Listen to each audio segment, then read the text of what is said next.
If we were fighting an undead centaur, would we be beating a dead horse?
That's right.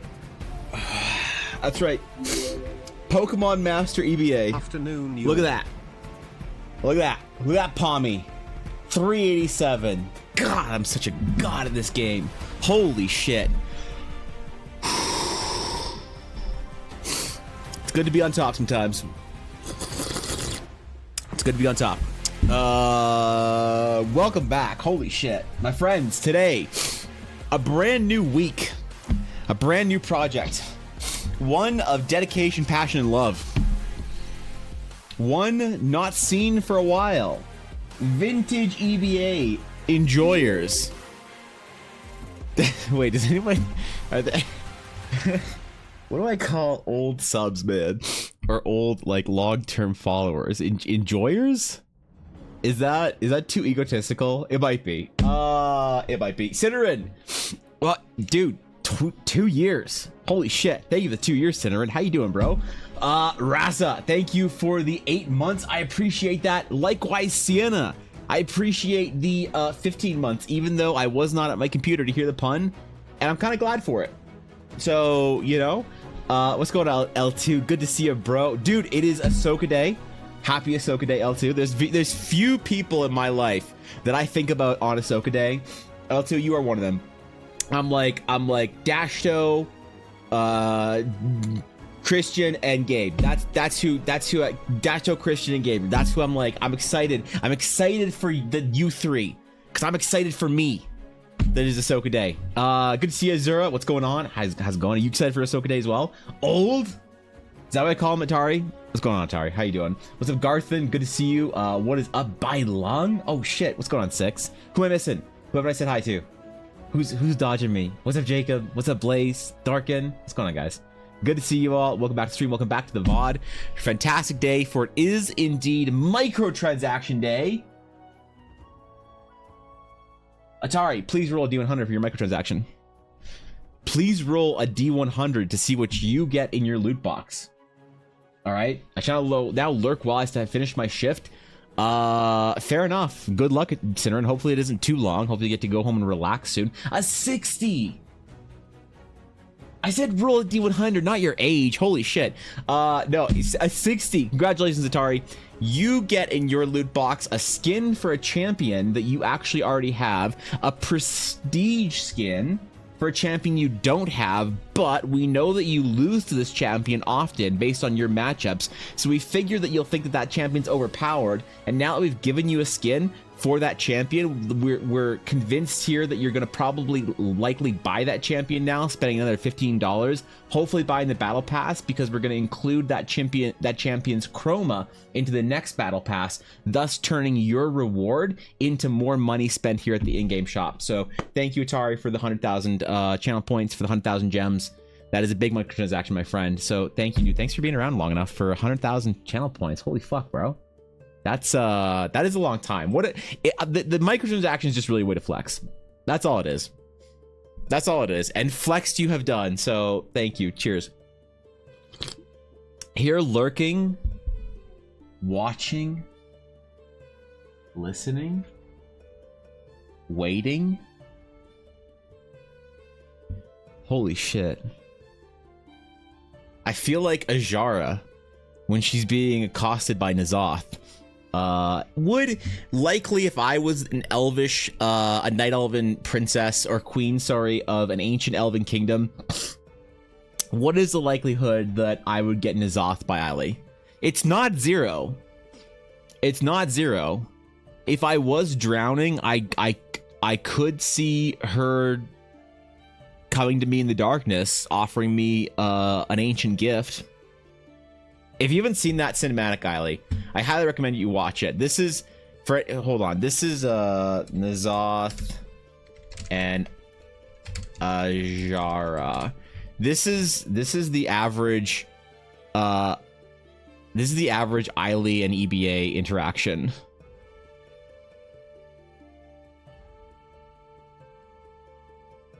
Right here. I won't play it for you because I don't want to get messed up, but there you go. There's a link to it. I'm the pretty elvish queen. You are the giant old one in the darkness. So That's how it is. 700,000 channel points away from the Monka Micro. No one knows what it'll be. Ella refuses to redeem it. I think it's obvious exactly what you'll get for 1,000,000 channel points. I think it is precisely and obviously, correctly, obvious. Now, I actually do have something small planned for Monka microtransactions. Something small in comparison.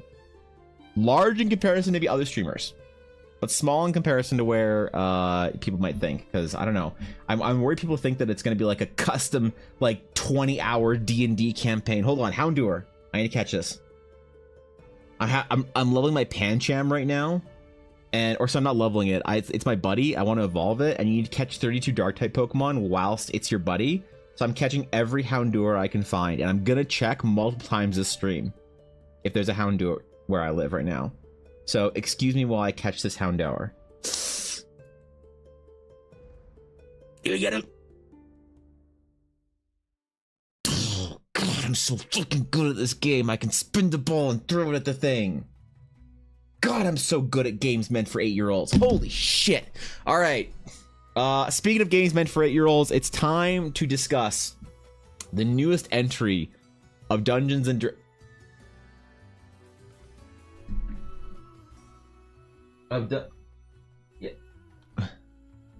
you know, do you need something? Can I help you, ma'am? Okay. Any progress on Baldur's Gate 3, or are you going to wait for the next big update? I'm still waiting, not necessarily for the next big update, Garthen, but I'm waiting for after Edmonton. Because Ella is working nonstop. She did a market last weekend. She's got Edmonton Expo next weekend. I have to help her out with some stuff, but she's crushing it. Ella's such a Chad, man. Ella went and got a new PR on deadlift today at the gym. It's like in the middle of doing all of this like dice bullshit, going around, sanding things, throwing things in places, doing stuff, mailing stuff, getting stuff ready, making mini sets, 3D printing, all of this shit. She's still going to the gym and doing PRs on deadlift. I watched this morning. She's a giga Chad, man. So yeah, no, I'm helping her out. So I'm not going to be playing Baldur's Gate until after the weekend. I will probably play Baldur's Gate again, and I'll probably try and get into it seriously, not this weekend, but the weekend after, because I don't know how you guys are with games. So I've changed with games recently for how I handle them, how I like to interact with games. If I don't know that I have like a substantial block of time over the next couple of days to play it, I don't want to get into it. You know, I don't know what it is, but it's not like I can like get done with my day. And I don't know if look, I don't know if this has been a recent thing for me, and maybe someone else has a similar experience or whatever, but I can't just get into a game for an hour at the end of the day and I'm good. If I'm gonna get into a game like Baldur's Gate 3, there's something about the psychology of it. I need to know that I can play it a lot over the next couple of days. I want to like go hard on a game, right? Like I was gonna start Pokemon Black and White at some point in time this year. Some point in time during the summer, but I wanted to know that I had like a good week of just like I could get into it and really chew into the game. And recently I've been so busy with work that I've had like an hour here or there at the end of the evening, but I haven't really been feeling like getting back into Baldur's Gate or whatever, because I kind of like look at it, I'm like, well, tomorrow's gonna be ass because I have to get up early, go to the gym, do a bunch of work before stream until 2, work until 5, clean the house until 6, make dinner until 7, and then work until 9, and then be in bed at 10 so that I can, or take the dog out and get ready for bed at 10 so that I can get up at 6:45 or 6:30 the next day. So it's like, yeah, I'll have an hour to do what I want, but I don't really want to play Baldur's Gate for an hour and then like play for an hour the next day. Maybe I want to have like 5 hours in an evening to like play that shit and know that I can goblin mode it for the next like week. Right? Like, I don't know. Is that weird? I haven't been able to play Starfield in over a week now. Is that a shame? I haven't been able to start my sci-fi campaign, Sag. Doesn't start... Wait, Cobalt, first of all, thank you for the 41 months. That's a long-ass time, bro. Cobalt, you are, I think, the 3rd longest subbed person in the stream at 41 months. I'm pretty sure that's... I am so humbled and honored that you stuck with me this long. I appreciate it, bro. Thank you. And yes, I heard that Starfield sucked though. I heard that like it needs mods and patches and there's glitches but some people say it's good. I don't know what to think about it because Starfield is my jam. I want to play Starfield so fucking bad. I love sci-fi and space and just exploring and shit like that so bad that I want to play Starfield with all my heart. But I've just heard such horrendously rotten things about it right now that I'm waiting for it to just be unfucked. And then for mods to make it good. That's like what I'm thinking or whatever. So I don't know. What's your impression of it yet? Getting close to being able to do big microtransaction, to do a big one. Jacob, I'm impressed. Might disappear until I get home. Cinnamon, that is okay. Hopefully your shift isn't too much longer, and hopefully you can relax when you get home. So if that's the case, then I'll see you then. Otherwise, then we'll hopefully keep you company while you're finishing your day. For work, was looking for Edmonton. Evan, big news. Yes, all right. The Rainfall Cycle episode 6 is up in Discord. If you open the PDF, you'll either be amazed or horrified. All right, give me a minute. Let me catch my chat. Then I want to do it before I start. Hold up. Thank you for the 100 bits since Atari. Okay. All right, dude. Last dude, they were at a table. The demon came up and was like, "Hey, I'm a demon." Dude, I'm okay. I'm looking forward to this. If you guys don't know what we're talking about, Atari was writing a fiction based in Eldara, an amazing story that is, I don't want to say a fan fiction because that's like, it feels like a little demeaning to how good that story is. It's not a simple fan fiction. Atari's writing an amazing story set in Eldara. And we read I think the first chunk of it on stream during the subathon. So if the next part is available, all right, we're gonna have to check this shit out. By the way, for work, I was looking at Edmonton weather data and doing calculations on it. Wait, for Edmonton? Why are we looking at Edmonton, Garthan? I'm like that too. Been playing Pillars of Eternity. I can't do that unless I have hours. Yeah, it's like I just want to get into it, you know? I don't want to be like, oh, I got to get into it for an hour and then I got to like get up and go empty the dishes or like bathe or some god awful shit like that. It'll interrupt my gaming experience. Like I am such a goblin when it comes to games, bro, that I don't know, but I feel like this is is this growing up? I hope it isn't. I hope I can get back into games at some point in time. At some point in time, the next few months, I hope I can get back into games the way I used to, because I had a little glimpse of that with World of Warcraft. I played World of Warcraft Classic for about a week or so, a couple of hours a day here and there. I played for like an hour after stream every day. It was so good. It was so nice to play a game again, you know? And I need that in my life, so. Kind of slut, yeah, maybe. Biggest issue I have seen with Starfield is having someone kind of glitch and try walking away from me while in mid-conversation. You haven't had any big weird like wall glitches or anything like that? It's Bethesda. Yeah, and so here's the thing. I don't like Bethesda games, typically. Nothing against the studio. Love the studio. I love everything about the studio except for the gameplay. I'm not a big first person, whatever. Like, I didn't love Skyrim. I liked Oblivion because I was also like 14 or whatever, and Oblivion was wicked. But I didn't really love Skyrim, and I definitely haven't really gotten into a Fallout game for a while, so I don't know. But like, Starfield's just so cool. Which is mostly hilarious because they were just slowly walking away, camera locked onto them, still talking. Were the dialogue options still there, Cobalt? And you're just like entering dialogue options while they were walking away?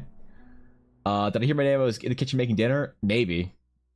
Jacob, I might have commented on how handsome chat was today, and that's probably because you're here. But besides that, maybe. I don't remember. I enjoyed thus far. Lots of planets to explore, tons of stuff to collect and gather and hoard. My kind of jam. All right. I will buy this game when it is on sale. As soon as it's on sale, hopefully that'll be enough time for 1, all the bugs to be fixed. 2, for the mod scene to have decided which mods are important. Like I did see that there was a butt roundness mod you could install for one of the main characters. Absolutely gonna do that. All right. I don't want no flat ass companions. All right. Walking around with me. It's like the boob enhance mod in Baldur's Gate. It's kind of necessary. Let's face it. If you're playing the game, what are you doing? Like, you want to play the Shadow Hard or Shadow Washboard? It's up to you. Mods are important. So okay, chill. So I'm gonna wait for that, and also, then it won't be $100 Canadian. So both those. Eldarathon, 1 sub equals 1 NPC in Eldara. I'm not. No, come on.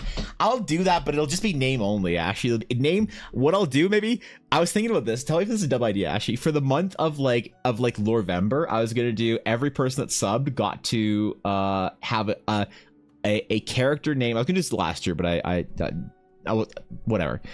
I was going to give them a chance to I was going to put a character in. I was going to ask them what they wanted their character to be, and if they had a name that they had in mind, and if it was something lore correct, I could do it, and if it was something that wasn't lore correct, I'd rename the NPC, and I would put an NPC in somewhere in the world. I'd make a world downloadable article for it and give them a 3-line like description, like they're a baker from this island that specializes in this pastry, something small like that.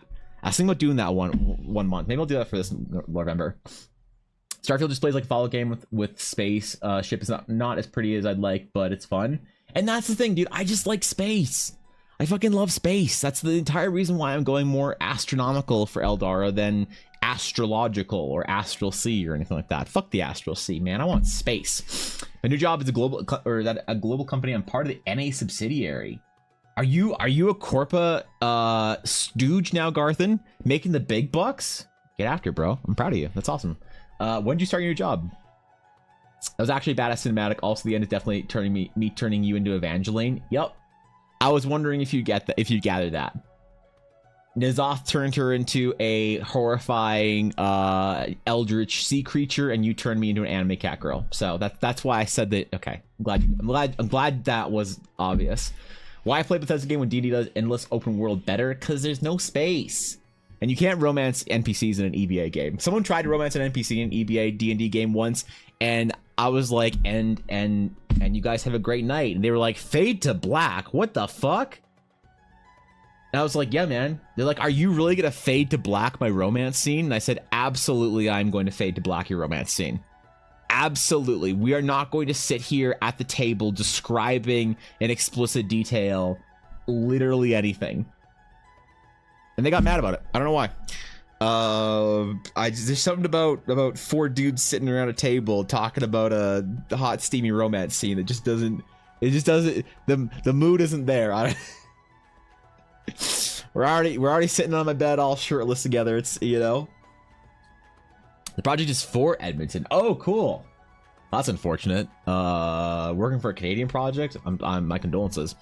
It's free on Game Pass. Really? Game Pass is such a good value, man. That would actually be worth it if I got Game Pass for a month. Xbox is killing it, man. Like, Game Pass is just so good. Dude, if they put a World of Warcraft sub on Game Pass after the Activision purchase goes through, just imagine. This could save Warcraft. Alter rug pull. You made all members of a goblin tribe that gets blasted by a level 1 party. Oh no. It's too late. It's too late for them, Ashy. The NPCs, they all had such promise. We don't like the Astral Sea. Yeah, fuck the Astral Sea, man. I don't like the Astral Sea. I don't like any of that garbage. I want space in my D&D game, okay? It's been a month or two. Oh shit. Okay. All right. Well, dude, bro, if you'd already said something about it, then congratulations again. I just forgot. I'm sorry. But if you hadn't said anything about it, then congratulations. That's awesome, bro. Should have made them all roll performance check, dude. I should have made one of them roll performance check. All right. That's fair. Look, I don't want to describe it. Is it weird? Am I the weird one where I don't want to describe in detail what some barmaid is doing to my friend into his like 6'5" hairy half orc? Like, is this weird? Am I the weird one? I don't love to do like gratuitous anything, violence, gore, nudity, romance, anything like that in my D&D game, because I believe that the human imagination is so much stronger than this, you know, when you describe shit. So I think that like those like old school storytellers that like built horror behind veils was like so much stronger for D&D. That's why I like eldritch horror, psychological horror for D&D. I would never do like slasher horror. Like for a horror campaign from D&D, it would be something like, you know, you feel a dark presence in the water slowly moving around. You can't see anything, but you see some shifting in the you know, the depths that sort of crawls into your soul, and you have this feeling like something might be like right below the surface and you just can't see. Like that, to me, that actually you can actually feel that shit as a human. That's built into our psychology, right? But when you're like, and then there's a zombie, and he's got a human's head in his hand, and he's puppeting the head like a fucking Sesame Street Muppet. It's like, it's not as scary, man, when there's blood everywhere. Like, no one cares, right? But like, psychological shit. So I like to veil everything behind the curtain of the imagination, you know? No sleight of hand checks? No, I'm not.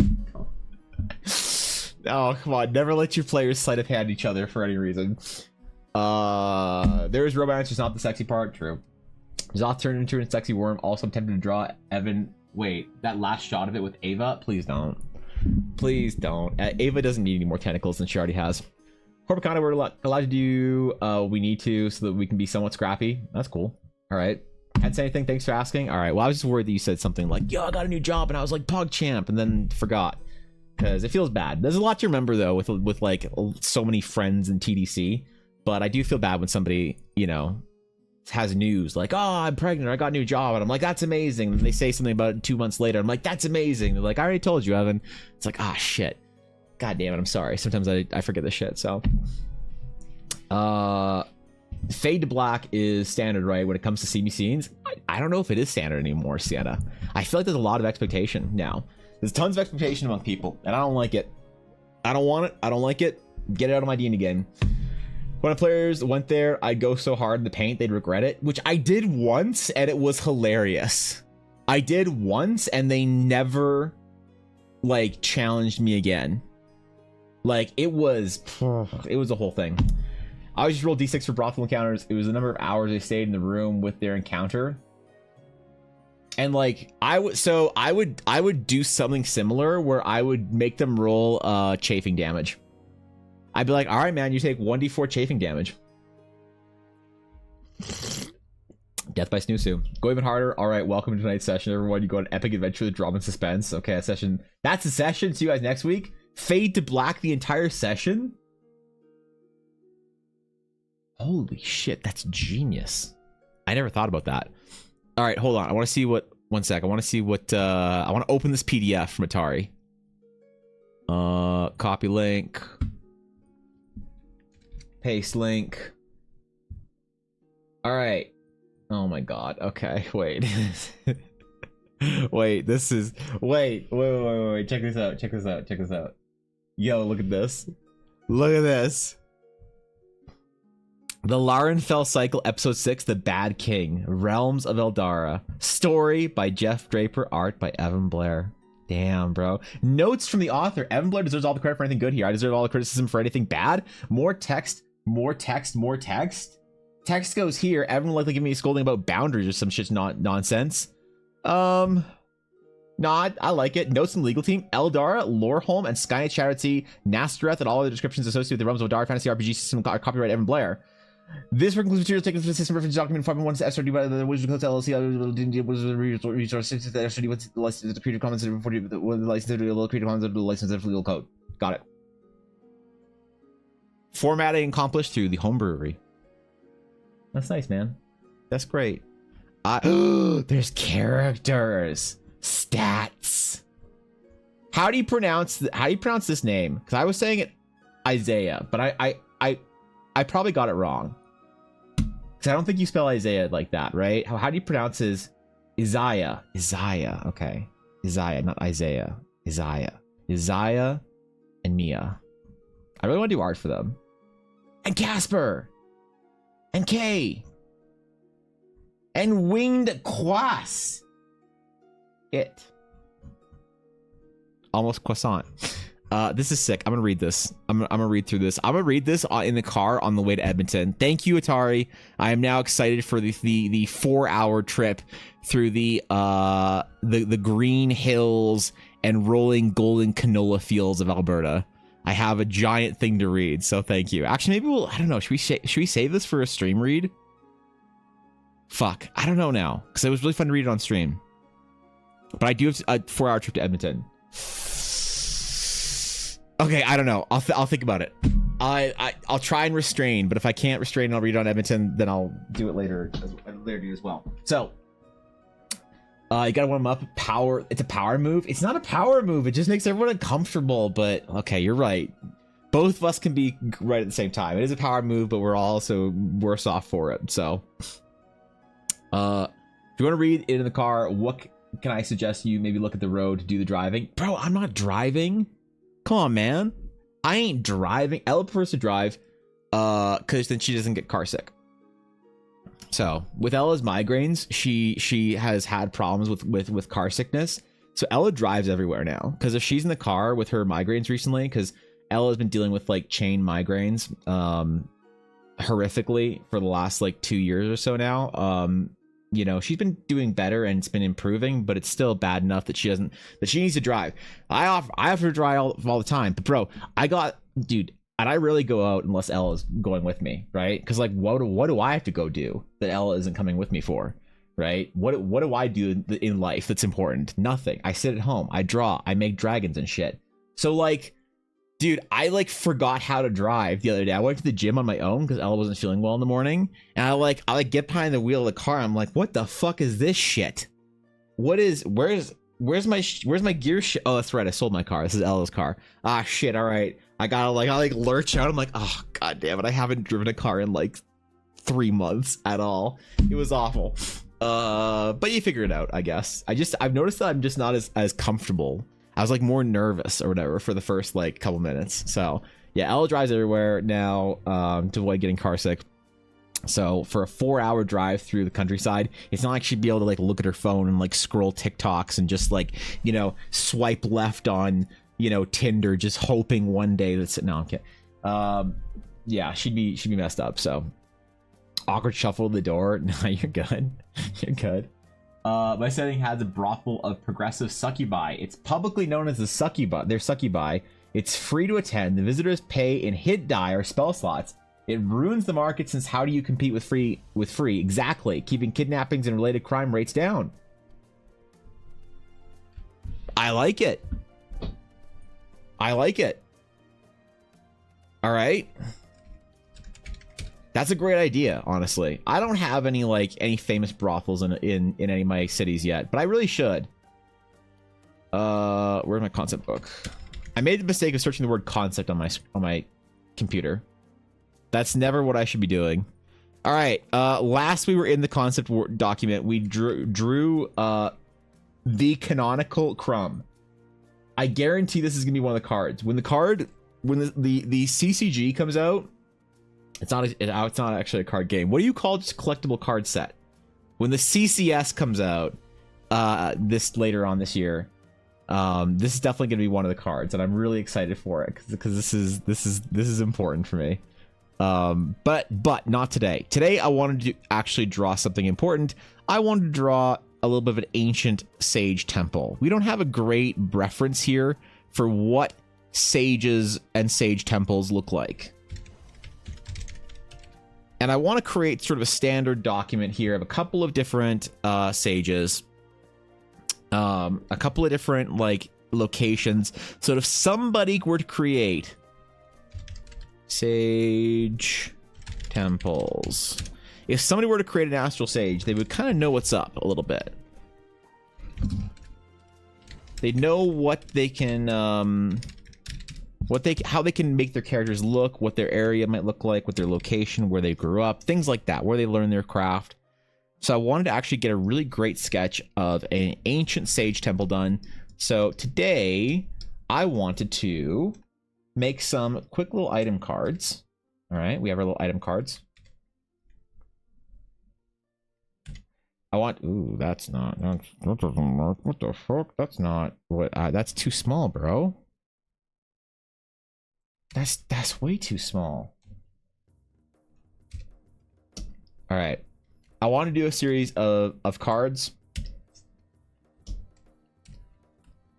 of digital cards as concept sketches, and then I want to pick like maybe a couple of them and try and do a more substantial sketch out of it. So that's what I'm gonna do today. I don't know what you guys are gonna do today. I hope it's something cool. I hope it's something you know, up to the standard. Oh, you know, let me just do a new one real quick.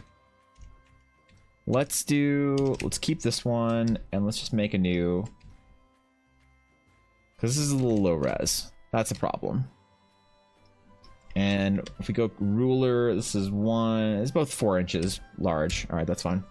So it's gonna be concept art day. It is the Tuesday concept art stream. The name is TBD, but trust me, we're working on it. Not very hard, but we are working on it. All right, I want to keep it around the same size.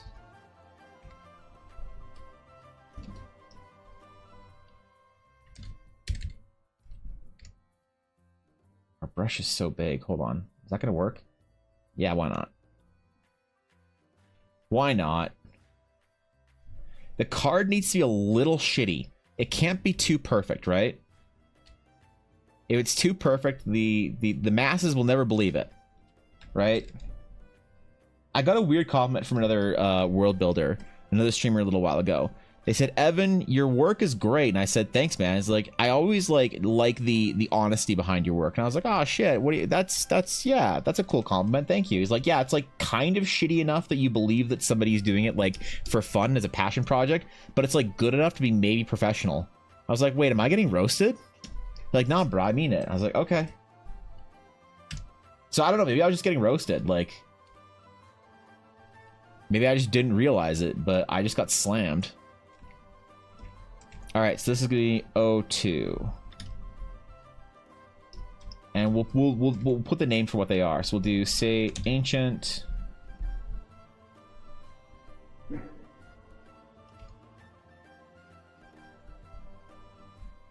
sage. Oh, you know what? Looks better if it's all smaller.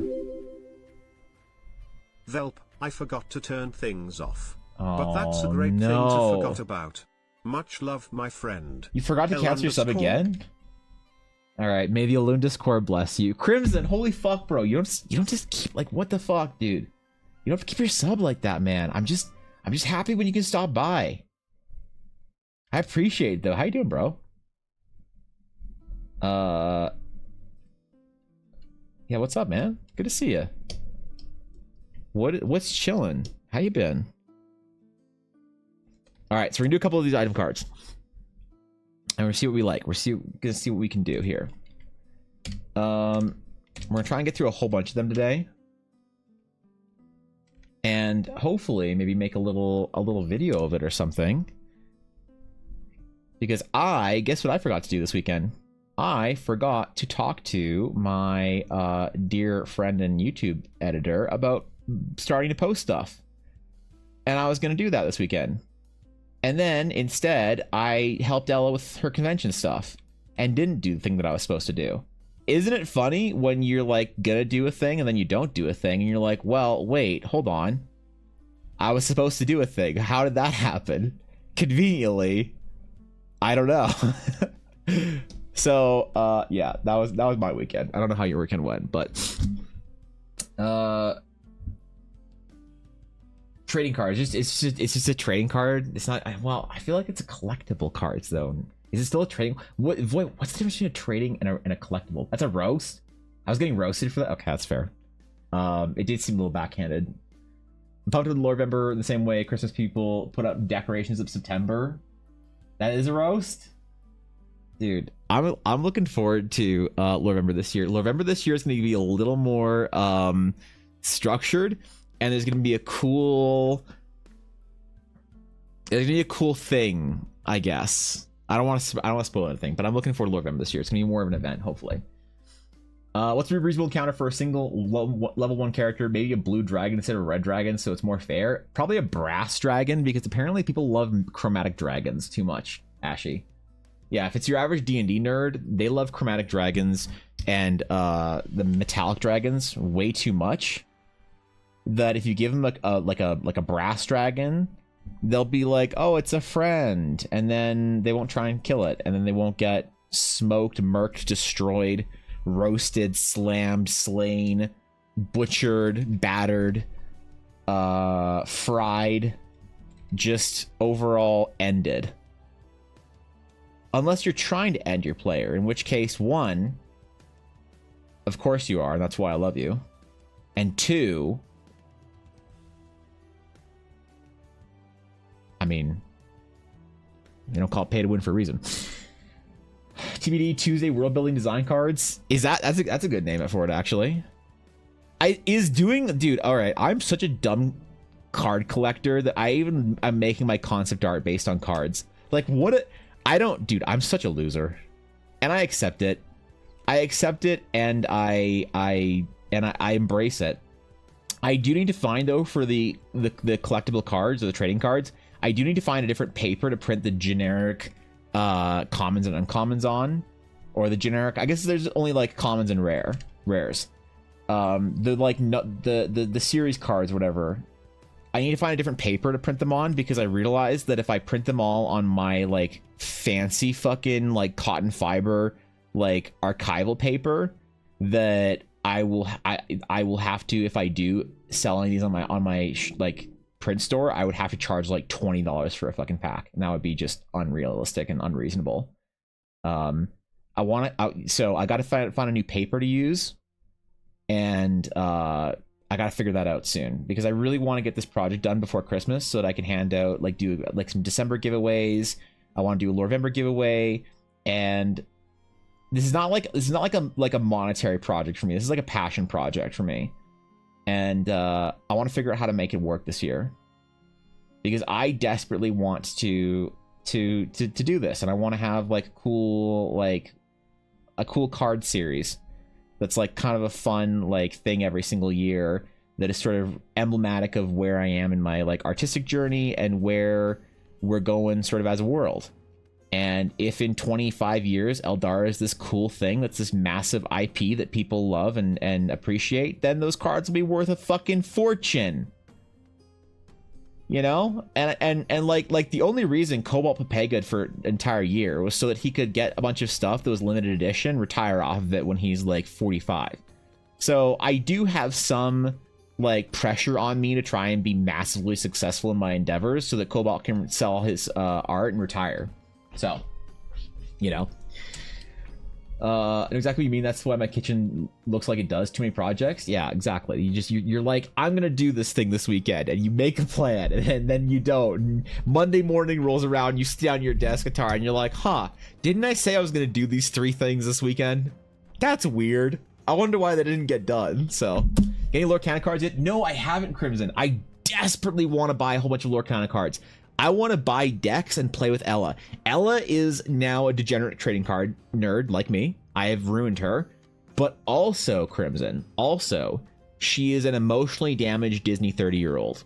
Okay? Like, there is nothing stronger than a 30-something-year-old woman with emotional damage from her childhood, where Disney movies were her only friends growing up. But you know them and you love them when you see them, and my wife is one of them. That's why Yuna has a Disney harness. That's why Ella has a Disneyland jersey sweatshirt thingy or whatever, you know, and that's why Ella's kind of like wigging out a little bit, like why she hasn't got a churro in like 3 years, and she's kind of getting a little shaky. I need to take her to Disneyland sometime soon, or else she's gonna just like twitch out and fry.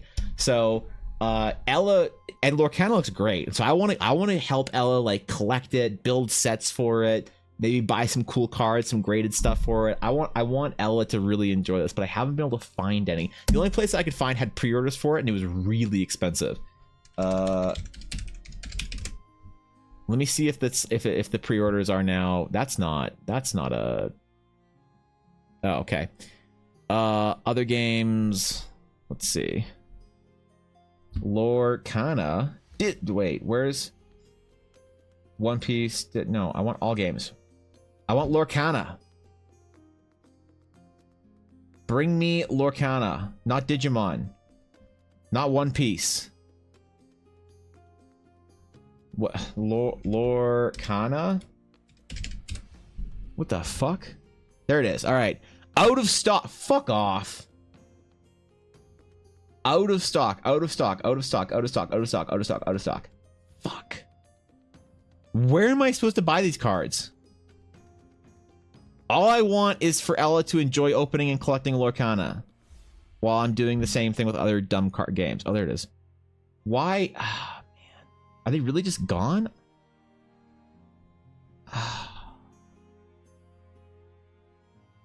Man. But look at that, man. $450 Canadian for a booster box of Lorcana. Like, that's so expensive. I can't afford that right now. So, okay, sorry. Let me catch my chat real quick. What if you do what Blaze did and send all those MTG style? Wait, send you all those MTG style cards. I want to print them myself. Part of it, Garth, is I want to make it myself. I want it to be a project where I have my hands on for the entire thing. I want it to be much more of a bespoke custom project, which is why I'm considering just using my expensive printer paper and just charging $25 for a booster pack or some shit, or $20 for a booster pack. And if people like it, fine. And if they don't, then that's totally fine. Like, look, if I make 30 packs, the way I see it, if I make 30 packs and I give away 20, and then I have like 10 for my store, and those 10 sell, great. It pays for the project. But if those 10 don't sell, then I get to keep those, and that's kind of cool too. So that's why I might just do it the way I want to do it. Update on Ola's character. She's a paladin of Bauhaumut, but her grandma was a priestess of Palor, and Bauhaumut is trying to like steal Olna's character. Oh, hey, I know you're being good. You know what's good? Justice and honor. How's Olna taking to the influence of the platinum dragon, Bauhaumut? I had to rewind to hear the Lord of Embertees. Man, I'm all excited now. Dude, okay, it's gonna be a thing, all right? Our cards are great. I'm all right. They are kind of dumb and nerdy though. You remember Fanboy and Chum Chum? Just popped in my head. What? No, what is that? At least one game store here already has a section up for it. I'm tempted to just look into it, but no one plays it. It's not about playing it, Blaze. No one's gonna play this stupid game. They just want to collect it. All right? Be a Chad and collect it.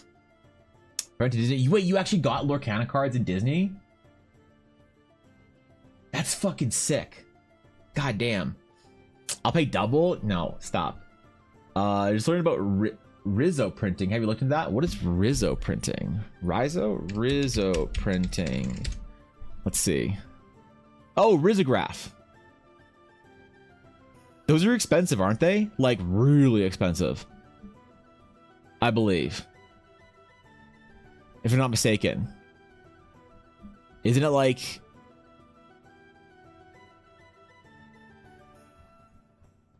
Risograph printer. Those are like... Yeah, it's like $1,000 for the lowest one. Oh, that'd be great though. That's a good idea. They're all in space? Wait, you forgot a space for what? Oh, why is my deleted message? She loves having two gods fighting over her. It was that's actually hilarious. .it was okay. It was her idea from the small side quest from an older Baldur's Gate game. God, Older's so cool. What the fuck? I played Lorcana Disney. Did you like it? What did you think of it? It is a rock, Jacob. Astral Sages are gonna have tons of rocks. Okay, Ancient Sages. The more ancient an Astral Sage is, or runes are, the more like natural and rock-like they were. Old sages valued their temples looking like natural rock formations. Newer sages, at least on Teleria, value their temples being very grand and ornate. It's very beautiful and mechanical and intricate. The older the sage temple, the more simplistic or more natural and simplistic in the design it is. And so I want to do a couple different references of old sage temples, because I want there to be a difference between like, oh, this is a new practicing sage temple and we've just stumbled on some ancient runes. Kind of thing, right? You like pay to use a machine to make your cards though? That's a good point actually. Maybe. Let's see.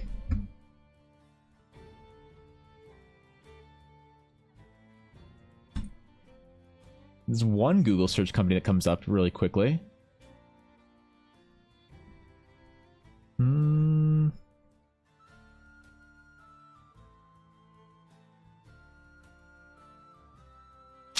No, they're not really a smaller printer. That's a good, you know, that's, I'll look into that. That's a great, that's some good advice actually. I like, but I part of me is I kind of want to do it myself. Like I did buy $1,000 printer already. I already have $1,000 printer that I bought for fine art prints. Discord. Okay, hold on. Sorry, one sec, Ella. What the fuck am I looking at? What the fuck am I looking at? Oh god. No, don't tempt me. Don't tempt me. Ella's at Costco. Oh no. They have Korean banana milk in the by the case at Costco. 160 calories per. I can't drink this, but I can't. How much is it? Dude, this would take me so long to get through. I can have like one a week. No, but it's so good. Korean banana milk is so good. Oh man, what do I do? What do I do?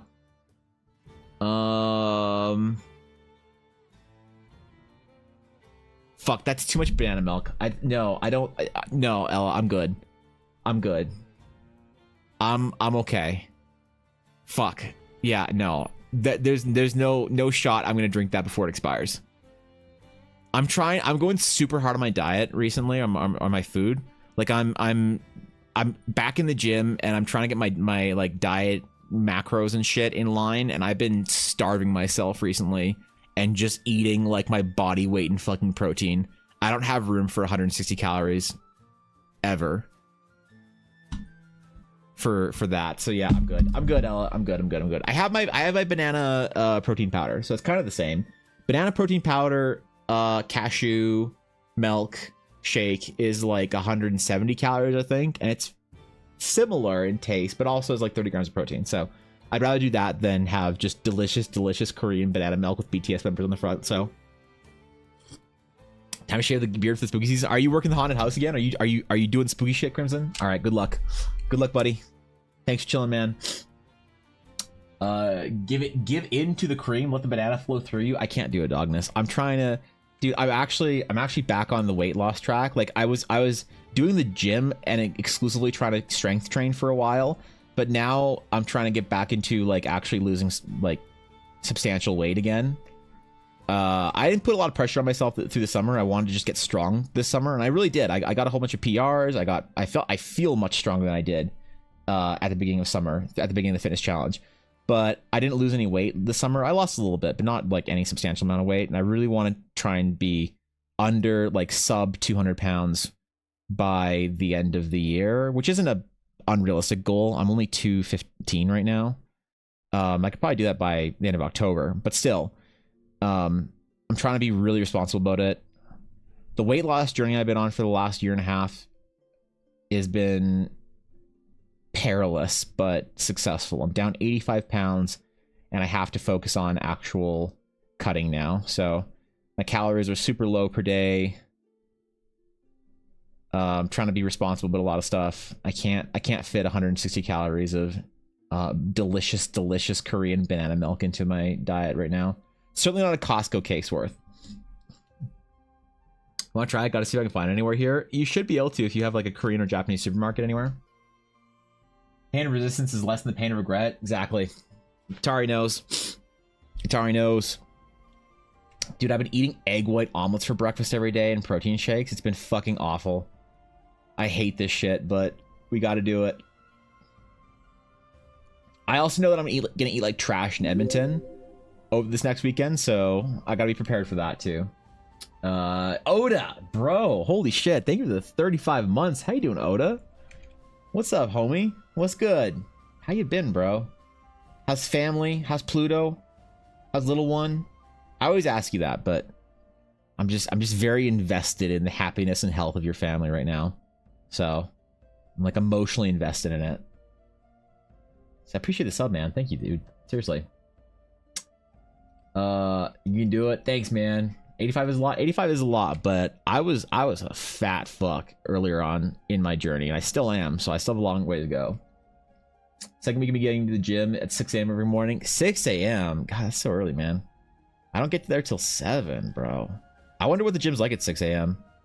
I wonder if there's even more old people at 6 a.m.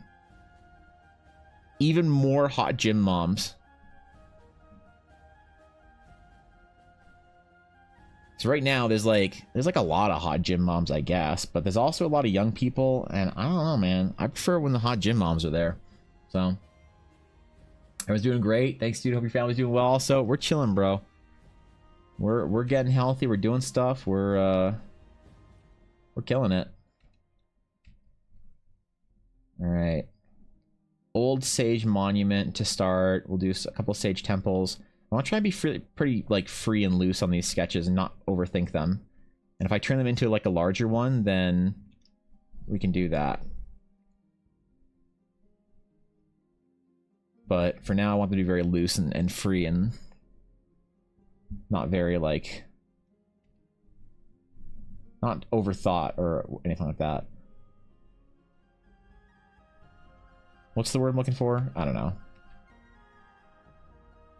I don't want to get stuck in my head, basically.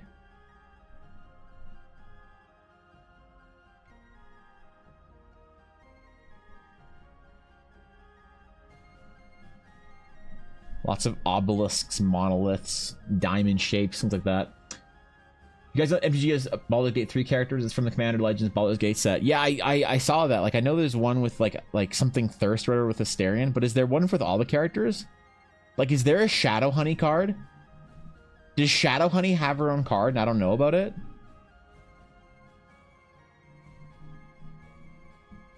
Because, like, I think Shadow Honey's becoming my favorite character. The more I play through BG3. And the more I play through BG3, the less I like Asterion. So what's Shadow Honey's card called? I'm gonna look it up. I'm curious. I want to see the canonical official art in Magic the Gathering trading card game 1994, copyright Wizards of the Coast, Gary Gygax Games. Or Richard Garfield Games. Sorry, wrong IP, Wizards, my bad. Richard Garfield Games, 1999, TM. Richard Garfield PhD, trading card, collectible card game. And you know what the official one is. Wait, Karlach and Lae'zel, and they all have cards too. That's cool. Shadowheart Dark Justiciar. Hold on. MTG. Shadowheart Dark Justiciar. Let's see. Oh, it's cool. It's Shadow Honey. Why she has a spear? That's cool. What does she do? Is she bad? Sacrifice to the creature, draw X cards where X is the creature's power. Okay, that's pretty cool. Choose a background. You can have a background as a second commander. What the fuck does that mean? Alright. Alright. I like it. I'm down. This is cool. I didn't know they did that. It's kind of PogChamp. Crocus one is pretty good. Extra combat. That's not bad. Spear because spoilers? Oh, okay. Got it. Understood. Understood. Amazing, so chill and some serious lifters and my out of fit ass. Yeah. I feel pretty weak when I go to the gym, man. I used to be really strong when I was like a lot younger in my 20s, and now I'm like struggling to get that strength back. I feel really bad when I'm at the gym. Struggling with like, I don't know, an embarrassing amount of weight on whatever bar. I know it's not about like, you know, it's not about what comparing yourself, but it does feel bad though.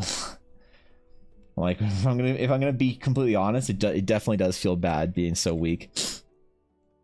Like I know Dashdo suggested we go to the gym or some shit. Dashdo's wanted to go to the gym so bad with me for the last probably 5 years, and we've never gotten a chance to. And I don't think I'm gonna be able to. I don't think I'm gonna be able to face him, his powerlifting Giga Chad self, with my out of shape fat ass.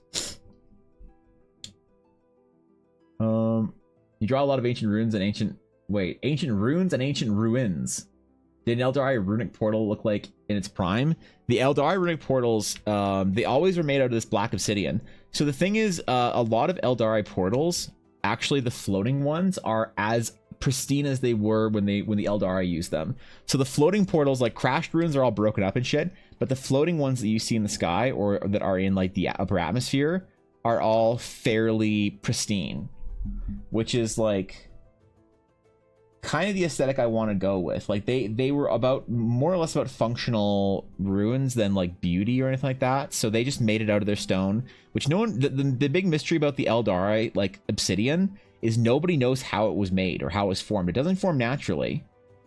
It's very strong. You can't really make anything out of it because it's so strong. And it like has this inherent magical quality until it's been removed from like the Eldari portal, but no one knows where the magical energy or essence comes from. It's a big mystery to sages and others alike. Like a crashed rune site won't get you anywhere, but the stuff in its prime is very similar to the actual ruins. It's all made of natural stones, so it has all those like imperfections and stuff in them. Bearbro also has a card, really? He can probably lift more than both of us combined, probably. That's embarrassing. That's embarrassing for me. I used to be so strong, Guapo, and now I'm so pathetic. It's okay, I'm getting it back. I'm getting it back slowly.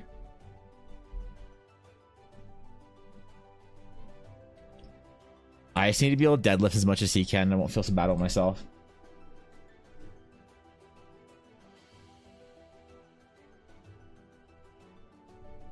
But I don't think that's going to happen anytime soon. Topic of runes and ruins. How do you feel about Rune Priestess from 4th E? They're one of my favorite classes. I don't remember even in the slightest what a Rune Priestess does. I'll be perfectly honest with you, Ashy. I don't remember even in the slightest, not an essence or an ounce, what that actually was. A lot of the 4E classes, I'll remember the name for it, but I don't remember at all what it does, what it got, what bonuses. I remember some of the vibes of some of the classes, but I don't remember what mechanics and what they did, actually.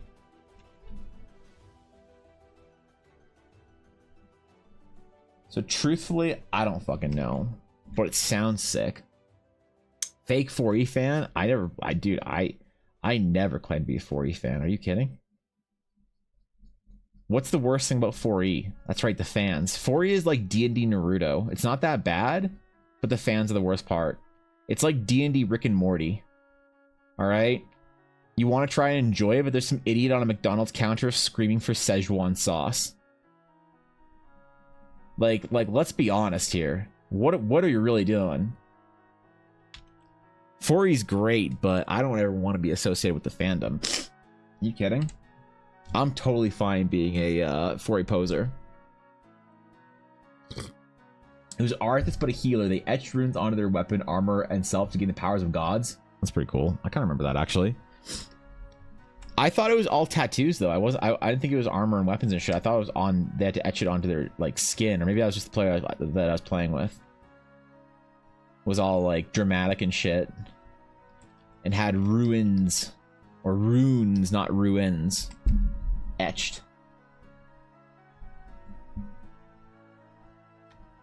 Alright, wait, I forgo the door. I fordoor.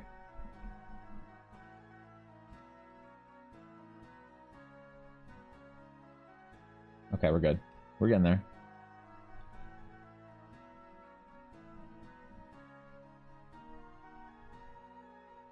I want the pilgrimage to these old rune sites to be, like, an important one for sages.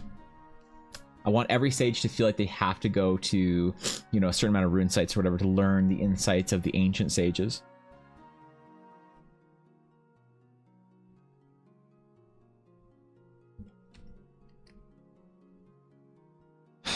Do we add windows? Fuck windows. 5e rune knight but cleric? Yeah, but I could have sworn they had to be tattooed. Delta PHP 3, so most groups might have not gotten that book. Yeah, I don't think I got PHP 3. I think I have PHP 1 and 2.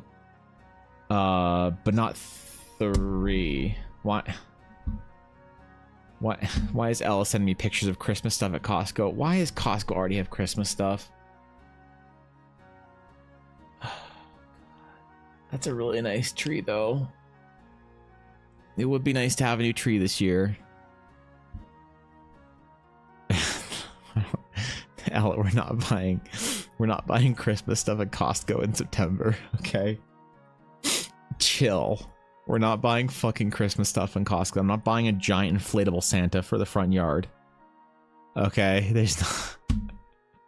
Alright, hold on. I just glance up, see another DM from Ella. Yep. That's about what I expected. Okay. Anyway, uh,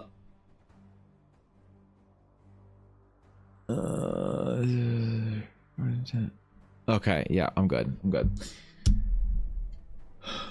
The Christmas stuff at Costco is so cool. It really makes you want to spend money on it. No, stop. Stop. My house is going to be completely Christmas by the time the mods get here. And it's going to be the worst thing. So I've said it before, I'll say it again. They all hate Christmas except for Thorkin. He's the only one that actually likes Christmas of the mods. I don't know how I can respond to it.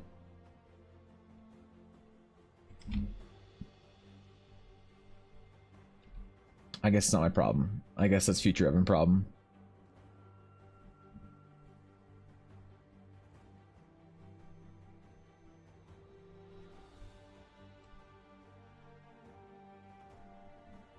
Okay. Path of the Ancient style. Rocky, desolate landscapes.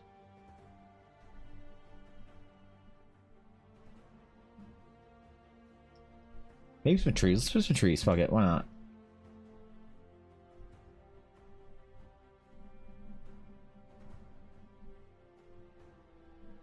Why not, man? Let's do a couple of greeneries. I've been feeling green recently. We bought a plant for our house. We bought a giant bamboo palm. And I love it. It's now my favorite child. Yuna's my second favorite. Actually third. My World of Warcraft is accounts my first favorite child. My plant's my second favorite. Yuna's my third. If there was a fire in the building, I would save them in that order. What do you mean? What do you mean? What do you mean? It's fine. Just doesn't need to last 12 weeks. Tell it to Ella Blackwood. Try explaining that to Ella Blackwood. Okay?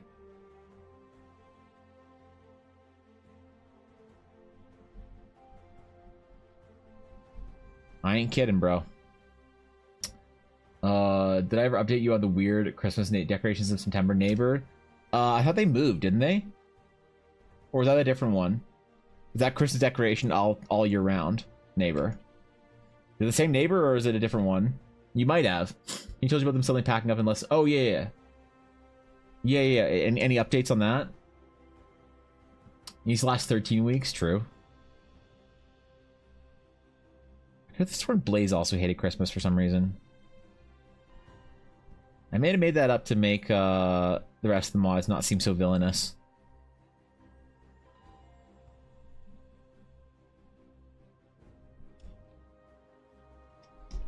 I do have a headcanon for that, so...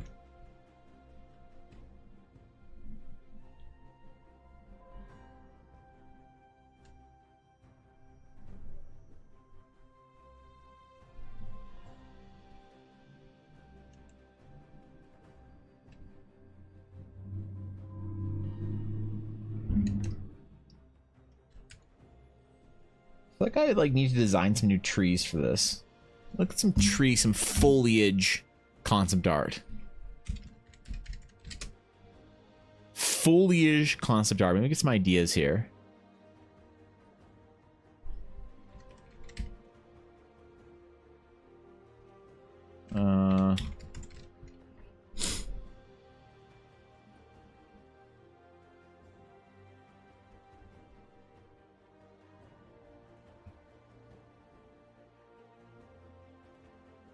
Foliage. Wait. Are these pictures or videos? Wait.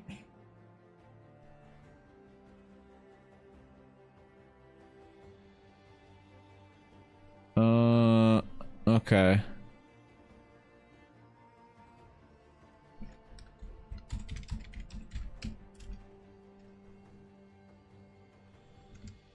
Foliage. What games had good foliage?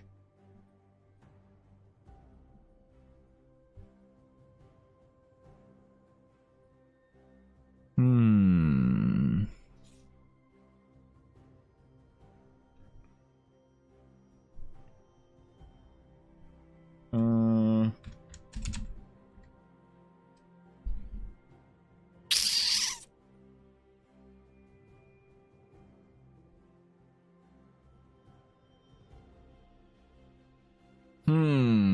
Can't really find anything I like. Maybe we'll just invent some shit and see what happens. We'll do maybe that for the next card. We'll invent some dumb looking trees. Mods villainous, we would never. You would. Guess who made our news for fraud and had to leave the country for their own safety and are now hiding in Mozambique? Wait, really? They made the news. It was so funny to witness. Like, damn, they lived next to us this whole time. That's insane. I need to know what they did specifically. That's I need DMs about this shit. We need to have a conversation, a post stream gossip about this. Maybe someone's off the September Christmas lights. Yeah, that. Did Witcher 3 have any interesting foliage? Witcher 3 concept art foliage. Witcher 3, I think, is probably one of the most boring games for concept art, but occasionally they have little gems.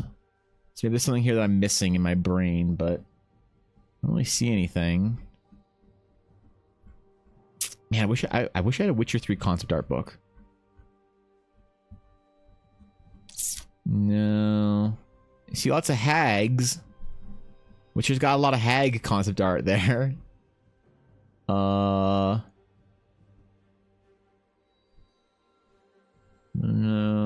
Scary trees with people hanging from them and crows eating their eyeballs. That's very Witcher. You know, Christmas gift to get you now. What Christmas gift to get me now? You please don't get me anything for Christmas. I don't deserve it. Please. My heart. It breaks for how useless of a streamer I am. Yeah. No, nothing in Witcher. What if like Avatar? Avatar foliage concept art. Avatar. Ooh, here's some cool shit.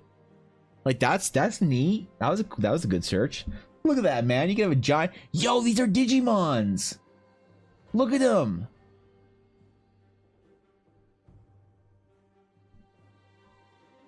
That's a Pokemon. It's got legs. It can waddle around. These are cool. Razor thistle. Ferns. What the fuck is that? What the fuck is it?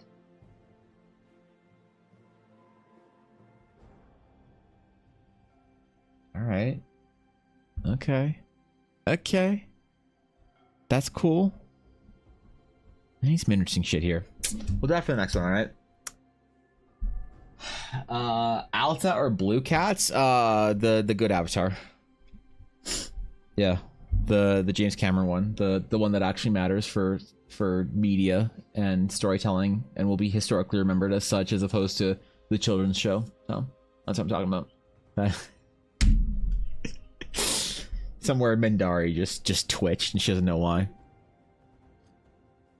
We can't spoil it. It's a surprise. Please. Please. I'll spill the tea. It's hilarious. Alright. Alright, if you're around post-stream, we'll chat today. Actually, never mind. You're on a good sleep schedule. We'll talk at a different date. Wait, aren't you? I forget. You're still up right now, so maybe not. We'll speak at some point. We'll gossip about it. Art challenge. Use a Monster Rancher monster as inspiration to create your own original Eldar monstrosity. I'll do the eye. I'll do the eye, because that's the only Monster Rancher monster anybody actually knows. I forget what its name was. It's been a long time since I really thought about Monster Rancher in any meaningful way. I wish that franchise did better. I wish that Pokemon wasn't the only monster collection franchise that actually made it anywhere. You know?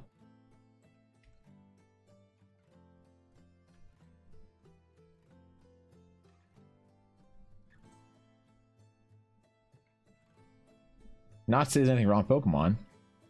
I too am enjoying a 30-year-old game for 8-year-olds.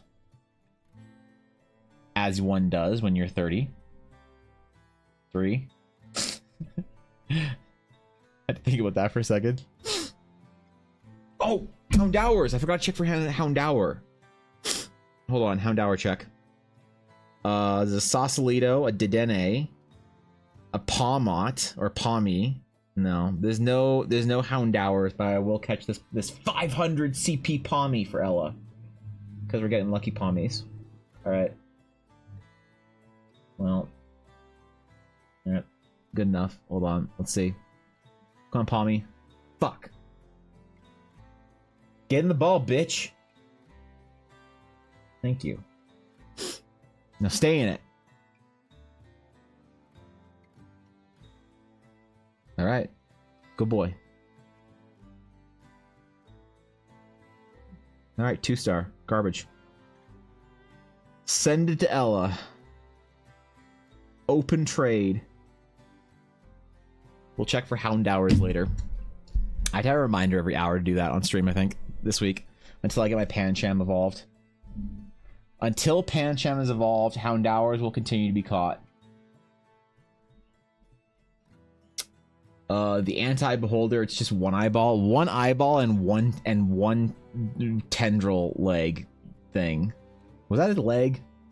Or was that something else? Yeah. Sad thing is, I think Pokemon did the bond between monsters and trainer the worst from a game perspective, but it was the most accessible, got popular fast enough. Yeah, I mean, there weren't many really good monster collection games. Or, like, anything like that at the time, right? Besides Pokemon. It kind of hit first and hit hardest. There wasn't really much else that did well, I don't think. A couple of small Japanese, like, franchises, but nothing that really stuck, you know?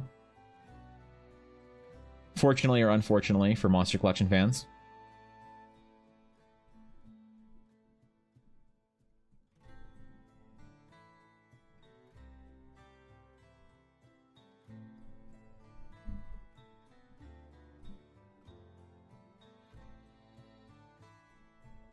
Okay. Maybe I should try not to zoom in on these cards at all. Just like leave my monitor here and just not move it whatsoever. Move my like tablet instead of my my Photoshop view or whatever. Oh, I just did it. I just did it.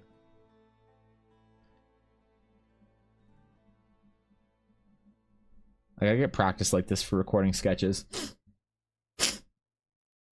My schedule is pretty messed up at the moment. It's a bunch of issues with my new CPAP machine, and I haven't actually slept a good night about 2 weeks now. Oh, I'm sorry, dude, that sucks, bro. Now I've been passing out where my body decides it's time. Okay, that's fair.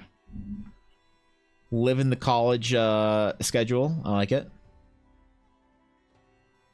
Oh yeah, it's back to school, man. It's new semester started. I hope Big Bluff got her visa and everything sorted out for England. Hope her classes started and she's off being an art student. Hope other people who started their classes are enjoying it.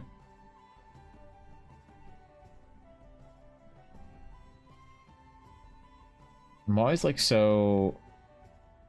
I don't know. I always feel very nostalgic around back to school times, new semester start. It's like when you're growing up or you're in like university or whatever, the fall is such like a productive time for so many people. It's like a time of renewal, a time of like of large promises of productivity made to yourself, ultimately to be disappointed and, well, let's face it, let down, but you're still gonna promise yourself you'll try anyway. And then by the time like November rolls around, you realize you're fucked and you didn't try, so like why bother continuing, but you still do it because, you know, you gotta get good grades or else mom's gonna stop feeding you again. They'll kick you out, so you gotta like keep your grades up or at least fake them so that your parents think that you're doing better than you are at art school. Until you show them you got bad grades again, they're like, well, you went to art school, so it's about what we expected, son. Don't worry, your older brother's an engineer, so we're not expecting anything from you. You know? Wait, that wasn't a common experience? Shit. Monster you actually trained the monster and you grow and die. Digimon is you plus your one partner with branching evolutions based on how you raised it. Pokemon is a JRPG with no personality in any part members. Hey, that's not true. I played Let's Go Eevee and Let's Go Pikachu, and whenever I did something cool in Let's Go Eevee, my Eevee would jump up and high-five me with her tail. How's that for personality? Pretty good, right? My college schedule is so much more solid on the bright side. We're semi-resolved on the issue that's been driving me nuts, so last night I finally got 4 hours of sleep, so should hopefully be getting better soon. Well, that's good to hear. That's promising. Yeah, sleep's important, dude. It's like you don't realize when you're like out of sleep or whatever, or like how bad it's been affecting you in the moment until you get a good sleep and you're like, holy shit, I was not myself. You know, it's really hard, I feel like, to see it at the time, you know? It's always like you look back and you're like, damn, I needed some sleep, bro. I kind of realized that in art school when I'd be so sleep deprived at the end of the semester, and then I would sleep for a couple of days and be like, holy shit, I'm human again.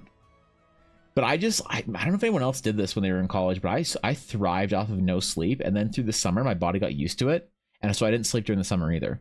And I just didn't like sleep for like really well for like 4 years, but my body just adjusted. I think because my body was also like 22 or whatever, it's probably okay. But as like a 32-year-old or whatever, you have to try harder. Maybe not. Maybe you just need to eat better. Who knows?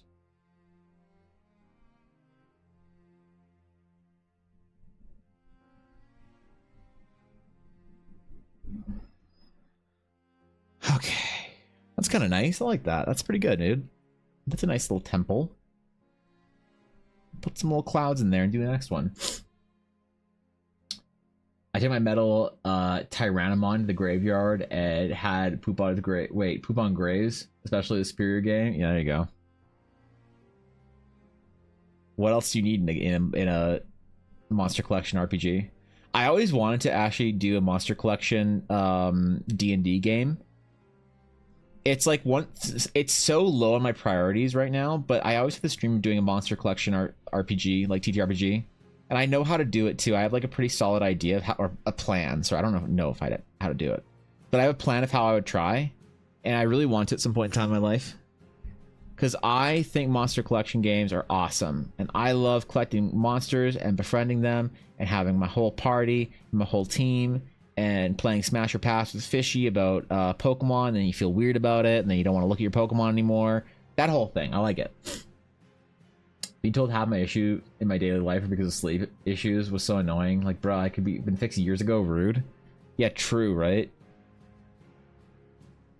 I go through sleep metas where like I'll have like weeks or months of like great sleep, and then I'll have like weeks or months of terrible sleep, and I don't know why. Something just changes in the meta. My body reacts to it or not, and then I have good sleeps or bad sleeps. It's so annoying when you're having like a sleep meta of bad sleeps. It's so important to have good sleep. It's like one of the most important predictors for health and longevity is like your sleep quality or whatever. Like, man, that's great, but how do I improve it, you know? Just in my ability to actually sleep now is so hard. Yeah, that's awful. Being able to sleep, you can't play as many video games. I used to make and force time for video games, and I felt like it was better than sleep. If I played some World of Warcraft every night when I was in art school, I felt better than if I slept for that time.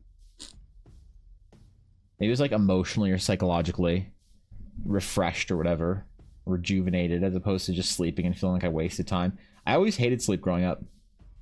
I always felt like if I was asleep, I couldn't like... If I was sleeping, I wasn't enjoying myself. I wasn't enjoying my life. So I always used to wake up super early on the weekends. I'd be up at like 6 or whatever, 6 a.m. I'd go downstairs, I'd creep down to our Windows 98 PC, and I'd play StarCraft Brood War on it. and I'd hear my parents wake up at some point in time.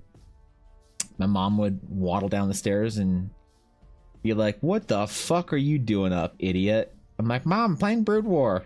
Like, all right, whatever. Hopefully the other son's not a fuck up. Okay, that's fine. You know? Mom, I'm playing Age of Empires. Okay, honey. Have fun. As long as I was having fun, they were happy.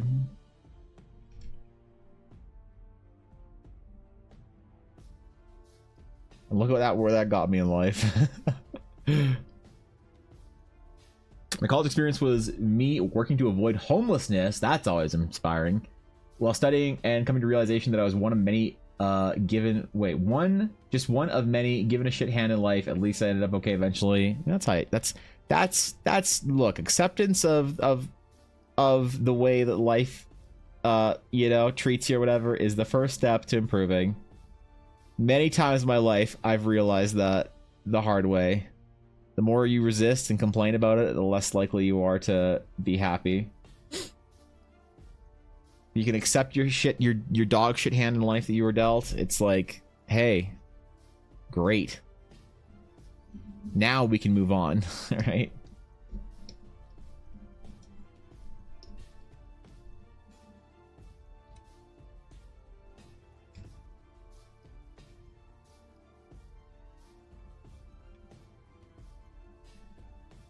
But if you can't,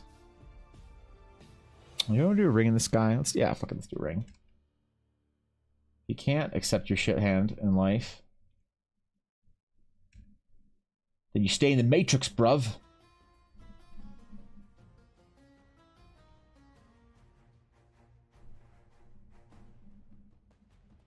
Which is true, though.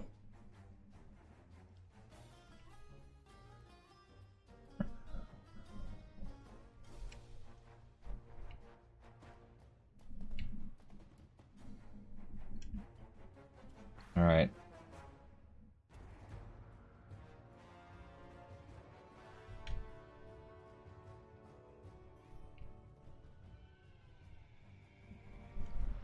Do a very simple rune. We'll turn it on an angle and then shade it in.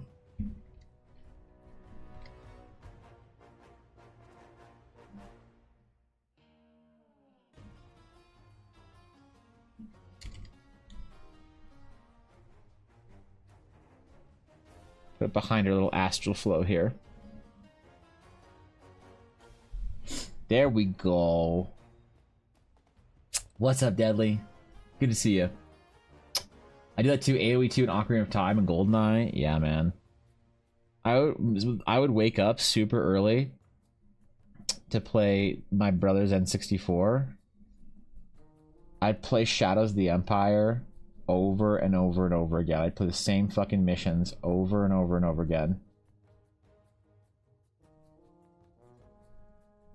And I would have zero regrets. Zero regrets. All I'd want to do every day is just play Shadows of the Empire.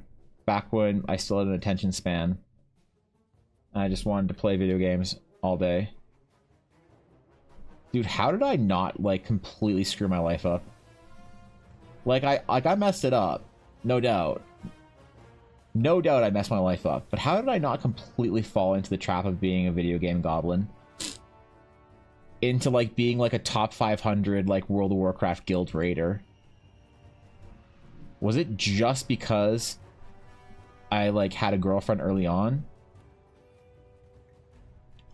If I didn't meet Ella, would I be screwed? Would I be like a complete like Warcraft classic Andy? What if I would have been a pro gamer? Think of all I could have been. My college experience was in my first year. My mom gets in a car accident. Of course, that's the way everyone starts college. Is something awful happening. Sets the scene for the next 4 years. Perfect. Okay, you're on track.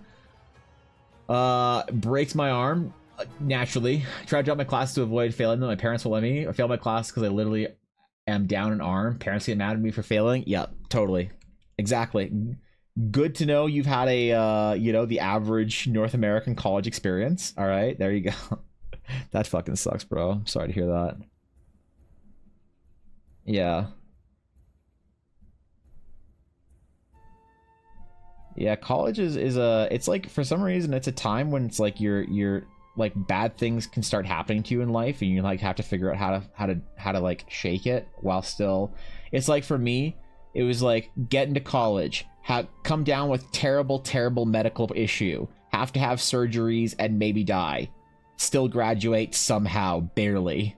Okay, cool, that was my college experience. Oh, Ella, how was your college experience? Well, gets into college, dad dies, somehow gets through, cool. It's like I don't know anybody who's just like, oh yeah, I got into college and just like went to school, had a great time. And it's like naturally everyone has a terrible time in college. I don't know anyone who does it, but that's how it is, man.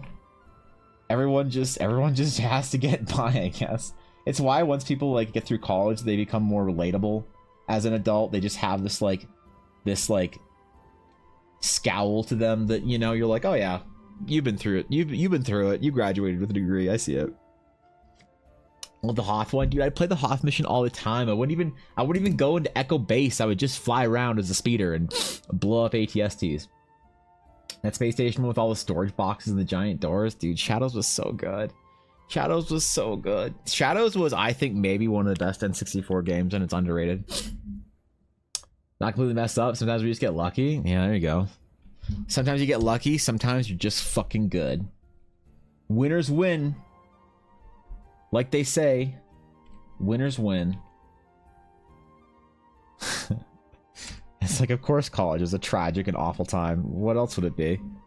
A beautiful time of like flourishing and spreading your wings and finding yourself. Nah, bro. You go to college, you're gonna have an awful time. You'll get a degree that won't make you any money, and you'll be in debt for it. Thankfully, my school isn't too expensive. Thankfully, art school wasn't all that much. Broke my wrist before. College is rough. Yeah, it is rough. Swoop bike chase level. Oh, the swoop bike going through. Yeah. That was so good, man. My brother and I would always see how many bikers we could take out before the canyon, like while you're still in the city. Oh yeah, like what I miss about old games like that, L2? I miss the different, like the varying gameplay. It's like one episode, like you're in space in the Outrider, just like blasting TIE fighters. Then you're like on a swoop and going through Mos Eisley, I don't remember where it was, blowing people up. Then you're like jetpacking around a train, fighting IG-88 or some shit. It's like there's so many different styles of gameplay that you could do so many different things in the game. I love that about old N64 games. Now it's like Starfield Bethesda game, and or whatever. You're like first person shooting people, or you're like in your ship shooting people. My college really had, if you drop in the first 3 weeks, no penalty. My parents insisted I try. My mom, meanwhile, took 6 months of medical leave for her work. That's rough. The car accident was too much for her to keep working. The same car accident I was in, had to keep working through. Well, you're a young kid. You're strong. You're resilient. Broken arm. Suck it up. Walk it off. Right? Isn't that how it goes? Child's one of the best N64 games for sure. Those who know. They absolutely know.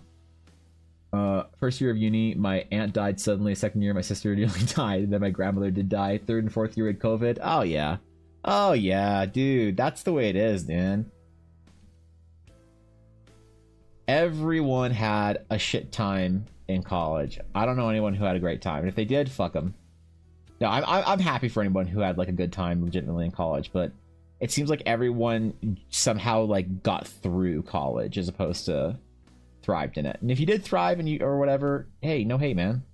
That's awesome. Happy for you. Okay. All right. Sketch card 02 done. We'll sign it.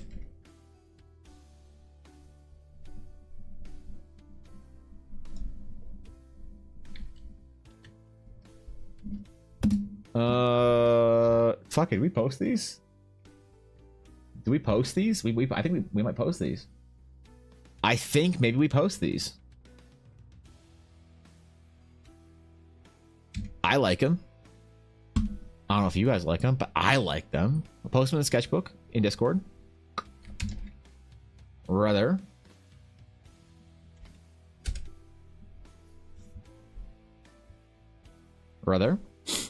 And we'll post on Twitter. Why not?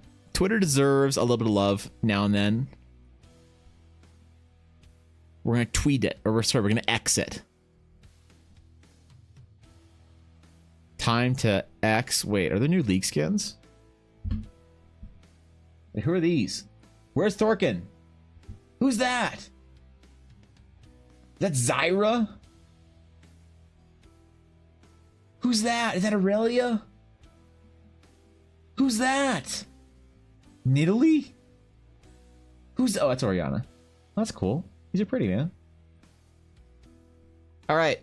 I'm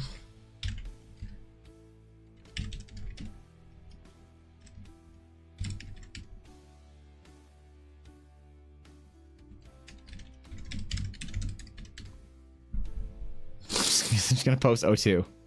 That's it. That's it. I'm just gonna post it. I'm just gonna say nothing about them when I post them. He's gonna post a sketch card. Say nothing. Shh. Say nothing. Say nothing. And like, I don't know how they compare to my actual sketch cards, but exactly, you're in that junk level doing platforming training, or until IG you said it, dude. That's bro.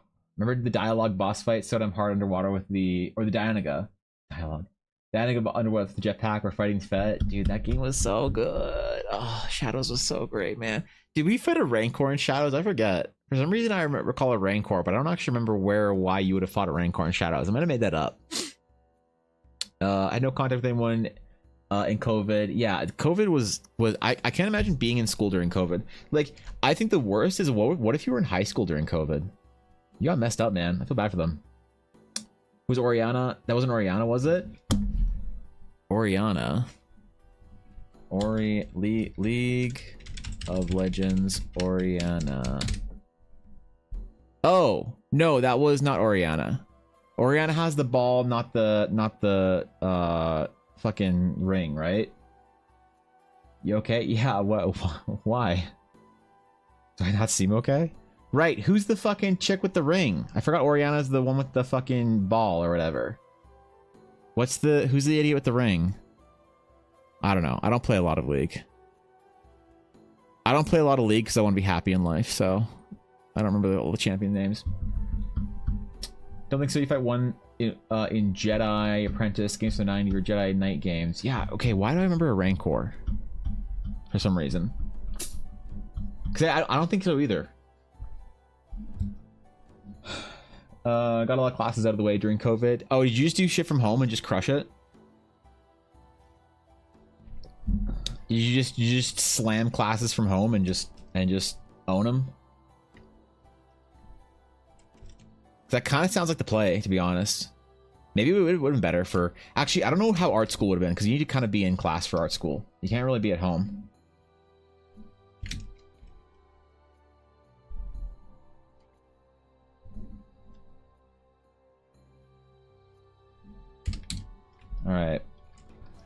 All right. Let's get your card number 3.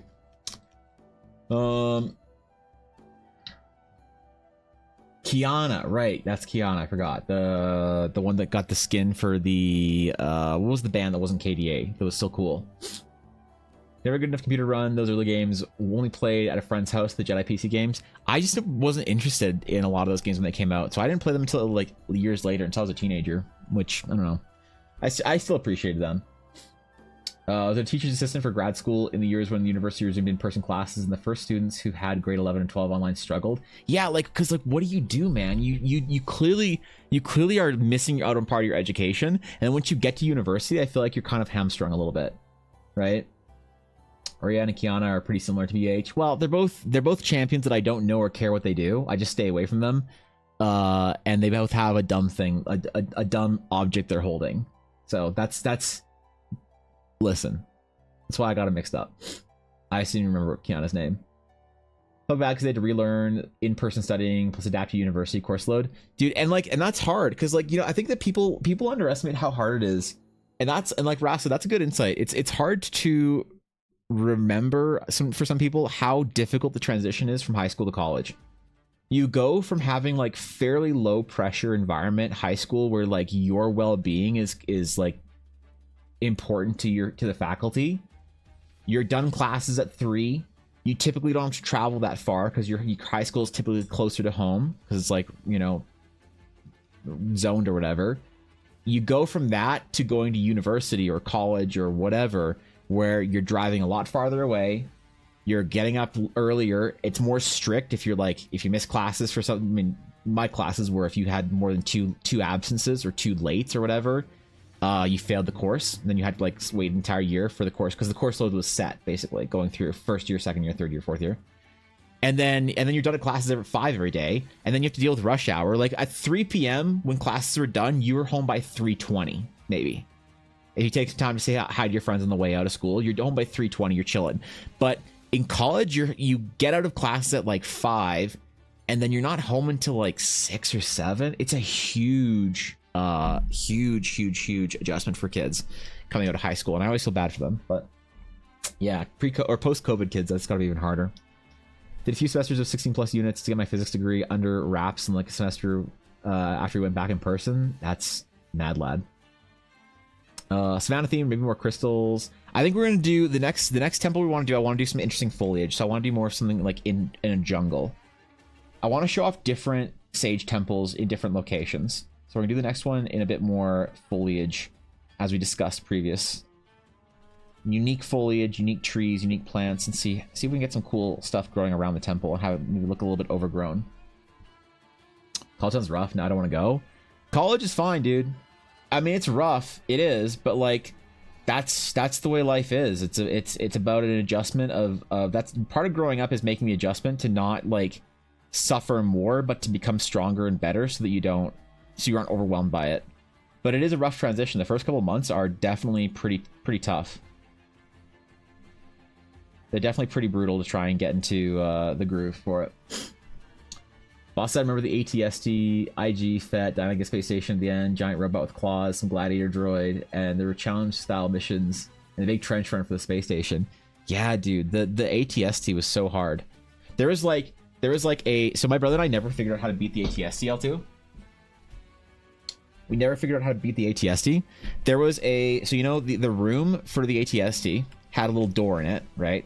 And so the room was like this big, right? And you could see the ATST, right? And it was just walking around, and it'd walk around in a path in a circle.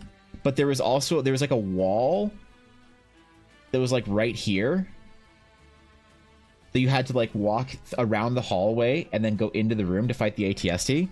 So my brother and I never figured out how to beat the ATST.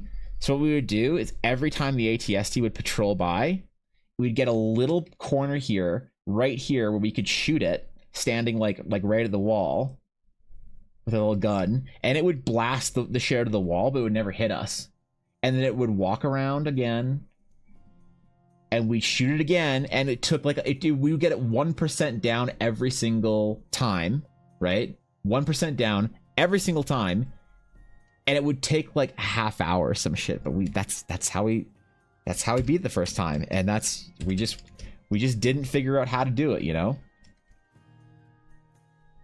That's the way it goes, man, for those old games, especially when you're as young as we were. Because I think Shadows came out when? 96?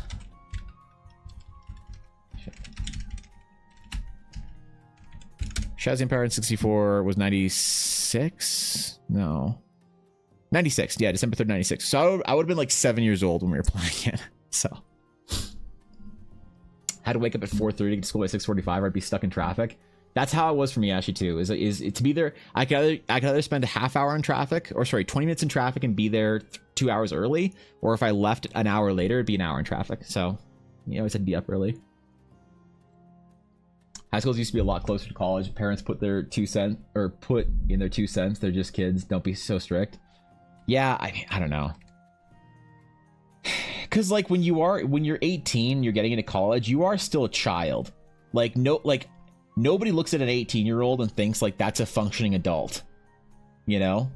You're still a fucking kid as far as you're like mentally developed. And yeah, you've hit the age where the world has decided that you're now supposed to be a grown-up.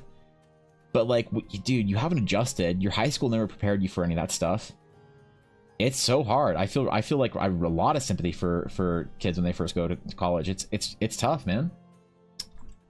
You okay? You sound like you have a cold. No, I'm good. I don't get. Wait, do I sound it off today? I don't think so. I can hear my own voice through my headphones. Seems normal, I guess. And that's just the way I sound. You found the rockets would just shoot the hell out of it for an hour? Well, we didn't realize that there was like that you could go up on the platforms and get rockets. Because every time we walk in there, we just start shooting it and die. But again, we were like 7 and 10, so we were idiots. You know? My school experience was completely different. High school teacher drilled into us that college was hell compared to our classes. Then college was actually super chill and actually a nice time. That's cool. All right. Okay, that's not bad. I guess it also depends on what you're doing in college, what kind of programs you're in. Like, as much as you want to meme about art school being easy, I went to a very, very, very difficult art school. Like, our workload was insane. It was like on par with like pre-med and shit.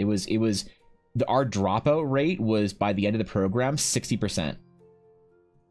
By the time so our acceptance rate was like 1 in 5 or something like that to get into the program. Because this wasn't art school, this was a program within art school. You could just get into art school, get accepted into art school, you know, by doing whatever. Getting into art school is not hard. But getting into the program that I was in was very difficult. There were lots of older students that tried multiple years to get in and just did like bullshit classes if they didn't get in one year and then they'd try again the next year. I thankfully got in the first try, barely. I was on the wait list. And then I got in. And it was brutal. I never realized how difficult our course load was until I like would talk to my friends who were going to other colleges or whatever for other programs and be like, yo, how many hours of homework do you have a night? Like, I don't know, like 2. I'm like, I have 5. Yeah, well, it's fine because you get the weekend off, right? I'm like, no, I get a couple of hours on Sunday off and I have to work the rest of the fucking time. It was awful. But that's just the way it was, because if you want to go to art school and you really want to actually do an art school, it's worth your time, it's going to be brutal. If your art school is an easy time or you enjoy your art school, you're probably not going to a very good art school. But mine was rough, to say the least.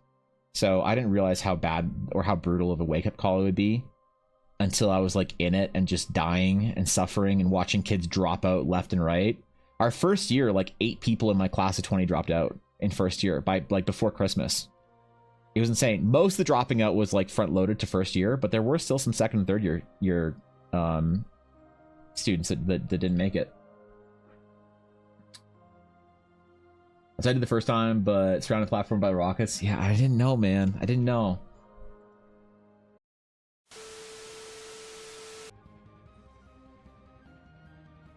The fuck? We good? We good? We're good. Oh, hi, I'm back. We good? We're good. What the fuck? Okay. Alright, that was weird. That was weird. Alright. Alright. Kate. Anyway, wow. So you guys, I just revealed the holy shit. I was just talking lore, man. I was like, I told you guys about the origin of the astral aura and what I figured out about the deities within Eldara. Holy shit, that was like a deep, like couple minutes of lore. Wait, did you guys miss that? Ah, fuck. Ah, damn it. Not again.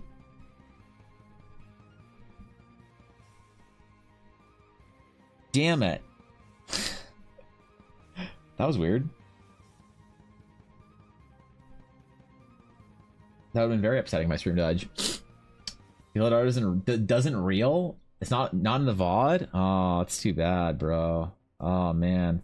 I guess you have to wait to buy the battle pass now to figure out if you were going to play an Astral Sage or not. Damn, dude. That's how it goes, man. Well, you know, rip. That's too bad. But I guess it figured itself out. That was weird.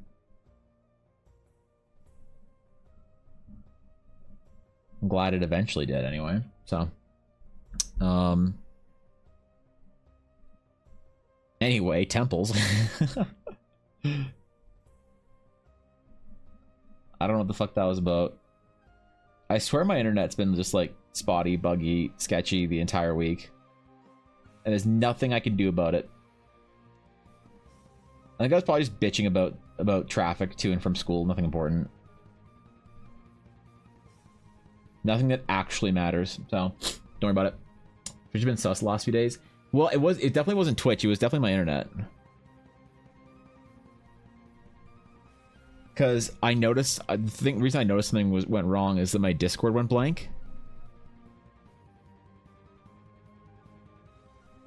My Discord went blank, and then it said, I looked over at my chat, it said connecting to chat or whatever.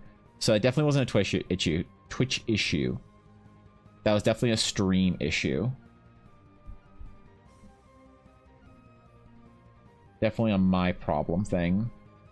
Also, what's good, Viddy? How's it going, bro? How you doing, Viddy?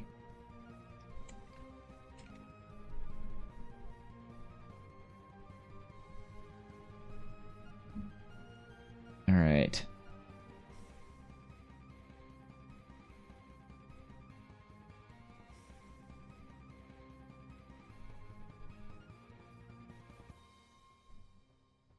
Hope chat was thoroughly entertained while I was gone.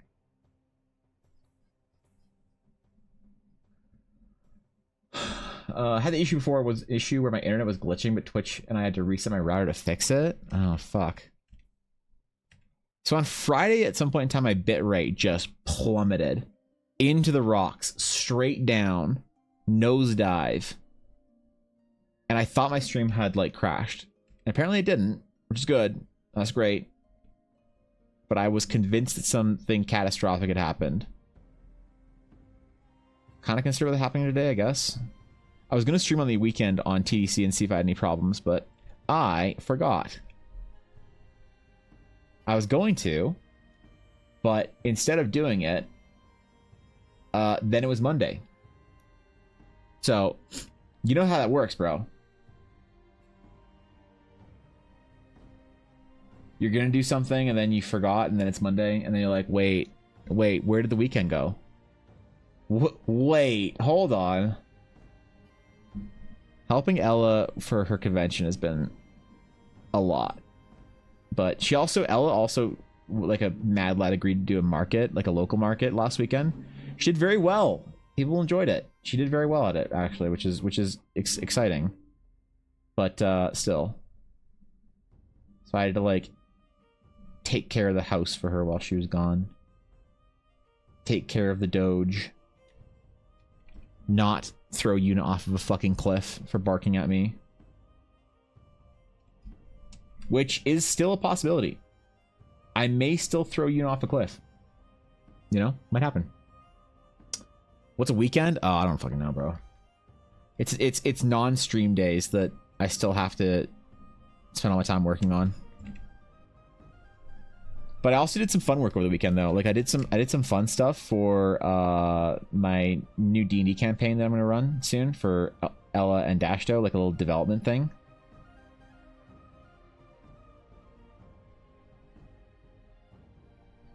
I'm running a Mass Effect style game for them, and I'm really looking forward to it.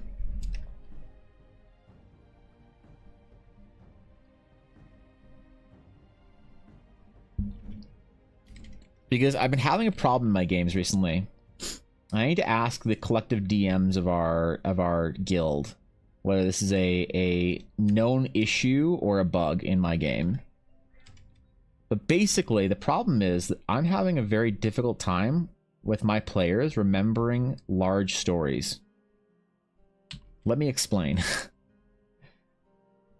In previous games that I've had with like Dashto and Ella or small groups, I'm not sure if this is just a coincidence or if it's a group size thing. I don't know yet. In previous games with like Dashto and Ella and stuff, I have had no issues with giant, huge, multi-month-long plots. Okay, but in my current game, I'm finding that I'm having to refresh my players on what they did last fucking week. And they might say things like, wait, why are we here doing this? I'm like, oh, because you guys like agreed to do this for so-and-so so that you could go on the mission to to, you know, make it seem like you had business here and that's why you're doing this, because then when you're done with this, you're going to go to another island with what's his name, and then you're going to go, you know, secretly investigate the ruins. And they're like, oh yeah, so wait, why are we here? Like, because you needed to cover like a reason to be out here so that you wouldn't be suspicious for the archaeological guild. And they're like, oh yeah, okay, cool. I've had to like constantly remind them as to why they're doing shit, and that never was a problem in my games with small play, like with small player games. I would set up plot points that would have callbacks like 8 months after a thing. They're like, oh, that guy who we met on the space station 3 years ago in our Star Wars game, he's here, and he's got that same golden blaster that we stole from the other guy. How did he get it back? This is crazy. You know, they would always remember this shit, like from months, years, and I could like create these like really big plots and really big stories that are really satisfying and have large payoff and whatever. And they remember, and I'm wondering if it's a symptom of having a larger group. If there's something about having a larger D&D group that makes it more difficult to remember what the fuck is going on in your D&D game. And I actually don't know. It's like a hypothesis that I am hypothesizing. Oh shit, I'm live. Thanks, Stream Elements. Work better than the weekdays when I'm supposed to be at work or doing literally anything else. Man, I work better on days that I don't stream, I find. Once I've streamed, most of my energy goes in my stream, and like trying to work after that, man, I just feel so dead. So weekdays is hard for me, Biddy. I refresh on what I did this morning. Last week has already gone like air through the tunnel. Okay. Oh, you're doing a new campaign as well, Ashley? Is it the one we've been talking about here and there, or is it a different one? I think it just comes down to who assigned the plot, the DM or the players. Some players are coded to pay attention to one or the other, or even neither. That's fair. The plot lands with a large group. The chance of it hooking and bouncing between players will help encode it. If it drops, they'll want to do their own thing. So, man, I wonder why it's been that I've had large, huge plot things with few characters. Because here's my suspicion. So I think that's a good insight. My suspicion that I base my hypotheses on is that when you have a smaller group of players, each player is forced to interact with the plot more, so they remember more of it, right? So, but if you have like a big conversation with like the big NPC that's telling you to go off and do the crazy quest, but you're the one talking. There's two of you, let's say, and the two of you or two or three of you, you're talking to the NPC and you're all having a conversation. I feel like because you're more like involved in it personally, you're directly remembering because you're asking questions and talking about it. But when you have 6 people and you have a little bit of an insight here or a comment there or whatever, I feel like you just like kind of zone out. You're like, Scarlet and Cole, they're talking, you know, it's fine, they got it. Hey, what'd you guys talk about? I was googling dogs on surfboards. Shit. Like, you know, like I wonder if it's just easier to do larger, more in-depth plots with fewer players because they're forced to be the ones that are doing the talking, you know? But maybe that doesn't make sense, because maybe you can still pay attention, I guess. That implies you would be able to pay attention the same if you weren't like in the moment, and I don't know if that's true or not. I don't know. 100% smaller groups move quicker through the same reason, and vice versa. That's fair. But I've never had, honestly, because like I've never honestly had a big group that had a really big plot that like remembered it really well, which is why I don't think it's an issue with my current players. I think it's an issue with the group size, which is kind of why I want to do a small game again, so that I can do a really in-depth like story and tell like a really big important story in Eldara. Because in my like larger groups, the larger the group, the more like sort of pulpy it gets, the more like D&D like popcorn and soda kind of D&D it just gets. Like, oh, there's a dragon, we gotta kill a dragon. Hey, we done killing the dragon. Okay, let's go to town and sell our loot. Okay, cool. Hey, there's a goblin on the way to town. Let's see what he tastes like, you know? You're like, Jesus, Daniel, what the fuck? And you're like, hey, what are you getting mad at me for? Like, y'all ate the furball from the cave. Like, fuck you guys. That was World of Warcraft, though. That wasn't D&D. Oh, shit, my bad. You know? Ironically, setting up a 4E campaign. I love 5E, but I want to play some crunchier tactical game, and good role players can be at any edition. Doesn't matter. That's, the truer statements. Truer statements, Ashy. They have not been made. Man, a 4E game would be sick, though. Tactical D&D. Dungeons and Dragons, not just Dungeons and talking about dragons. Like 3 to 4 player table. Have you ever played 2-player D&D though? Like a super small game, like you and a bestie with your like cool DM or whatever? Because 2-player D&D, fishy, it's juicy. I like it. So is like 8-player D&D for different reasons though. Players content with the DM telling the story, but others want to know the characters making an impact by making plot decisions. The latter will probably recall more as they're actively engaging. But like the problem, Rasa, is that the game that I'm talking about, where I play players remember these massive plots, it was very railroady. My players wanted to be a part of the plot. They didn't want to direct the plot. My players wanted every week me to tell them what cool thing happened, and they get to respond to it. They didn't want to guide the plot necessarily. They liked the story that I was telling so much that they didn't need to have that like extra level of input where they're like, we're gonna decide to go do this now. I'm like, you know, it's kind of like how do you tell the Lord of the Rings while you're collectively telling the story together? You kind of need to have one plot or whatever. And they had fine with that, or had a fine time with that. It was fine. So I wonder about group size. Big parties 5+, and you can do big with less subtlety. Whereas 2 to 4 players, you can do big stories from player-driven interactions. Yeah, it's more personal, right? Larger groups, you're left with strong arming more players into thinking the plot is important. And even if the DM needs to do, that's what the DM needs to do, they can get caught on not wanting the game to feel railroady. That's where I think the plot ends up going. That's interesting. I'll absolutely let you know when we actually start scheduling. I'm invested emotionally in the success of this game, Ashy. I think it's really fun. I've only played it once. My DM didn't enjoy it as much as I did. Really? I love small group D&D. Small group and big group D&D I think is so good. It's so unique and different. It's so like I almost feel like, you know what? I have a hot take right now. Fresh hot take out of the oven. Fresh baked take. I think groups with 3 to 5 players don't do either thing well. That they do both things with mediocrity. That you can either do the large group D&D, and it's great because it has that sense of like you're like in a raid group in World of Warcraft. Everybody's going to do the thing. You can all do the whatever. You can go in, you bust the door down, you pull your shit out, and you kill everybody. You get your loot, and you go home, and it's great. And you do that with all your friends, and you're all laughing and eating chips together and whatever. But the smallest D&D groups are the ones that have the realest and best stories. And that I think that the mid-sized groups, the 3 to 5 player groups, I think, or the 4 to 5 player groups, I think they struggle the most with you don't get quite enough time to be a cool dude, right? And have like a cool story for your cool dude, because like there's 3 other people that need to be cool dudes too.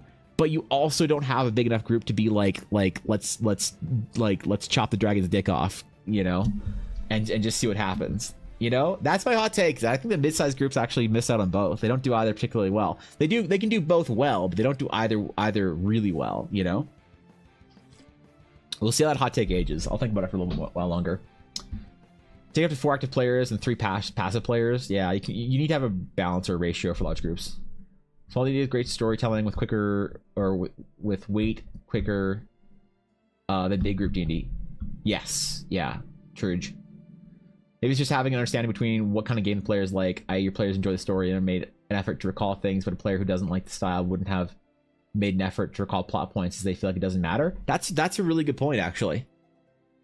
Yep, I think that's true.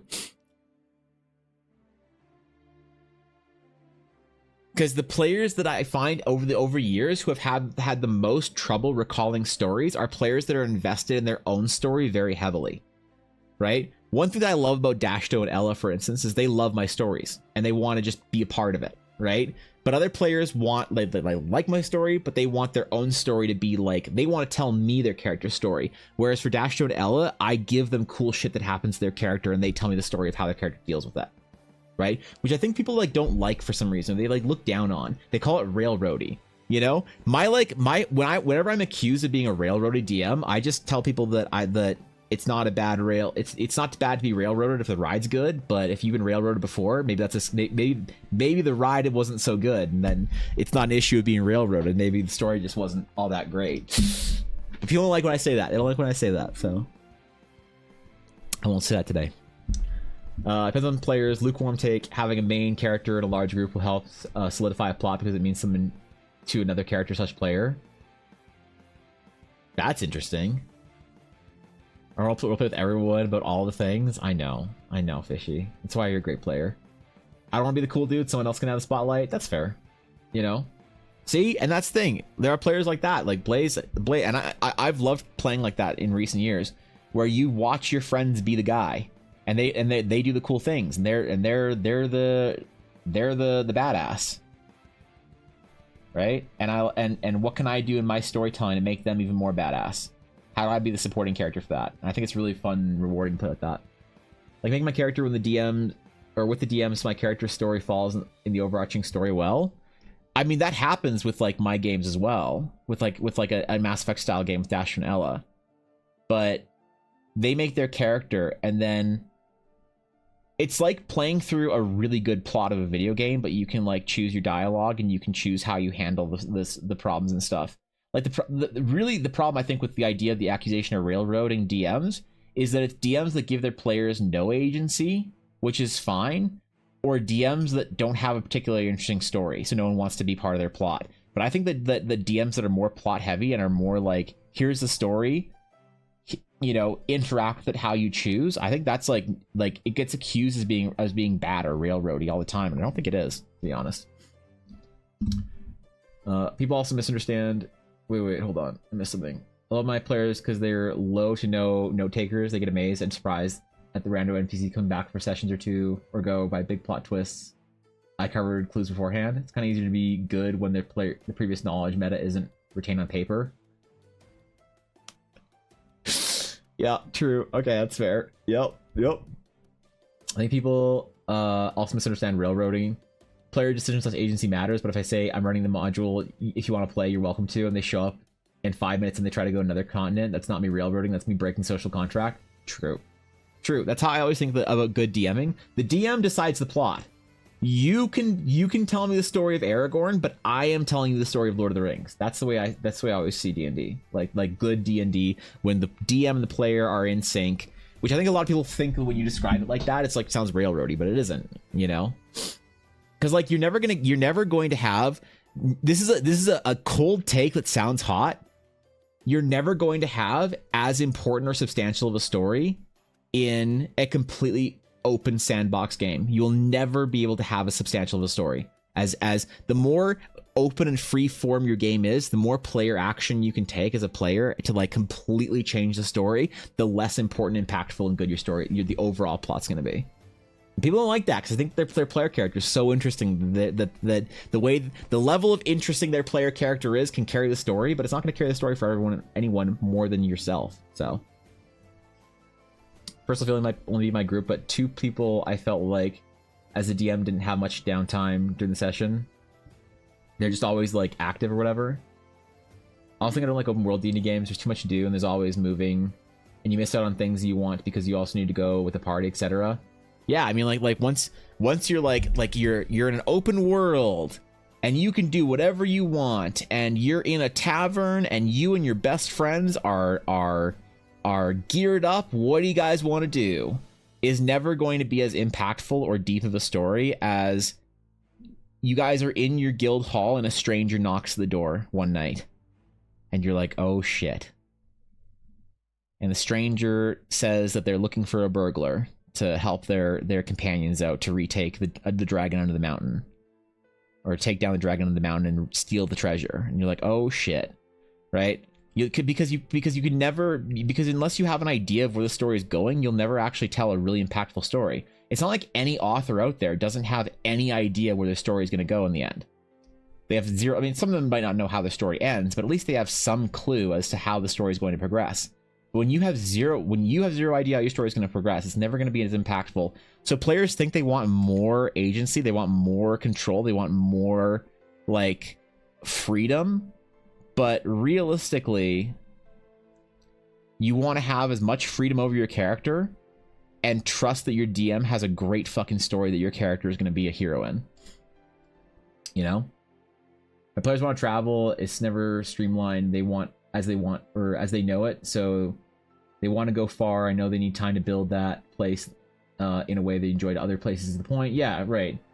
I'm gonna leave a month or 2 to prep if you want to go there, which is fine to say as a DM. If you're playing a really open game and your players want to go deviate off the track of like super far or super hard, it's never a bad thing as a DM to say like, hey, I don't have a great view of this so far, so we're gonna say you guys get to the traveling and that's where we're gonna end our session tonight. You know, completely fine to do as a DM. But sometimes people feel like, oh no, I need to have my players, like, we've only been playing for 2 hours and they already teleported to the next continent. Shit, what do I do? And I think DMs should never feel that pressure as to have like this idea that they need to have everything ready all the time for like a super open world game. If your players go to a different fucking continent or a different realm or some shit than what you were prepping for, then totally. Tell them you need some time. And sometimes they don't want to hear that. They're like, oh, but I want to play tonight. Oh, shit. It's like, all right, well, we'll play next week. It'll be sick. Is the tree where the bunny people live in? No, it's a little bit too small, I think. Also, as a GM, keep your past work. You can often repurpose it. That's a good point. I mean, that's one of the reasons why I'm enjoying building Eldara as a world.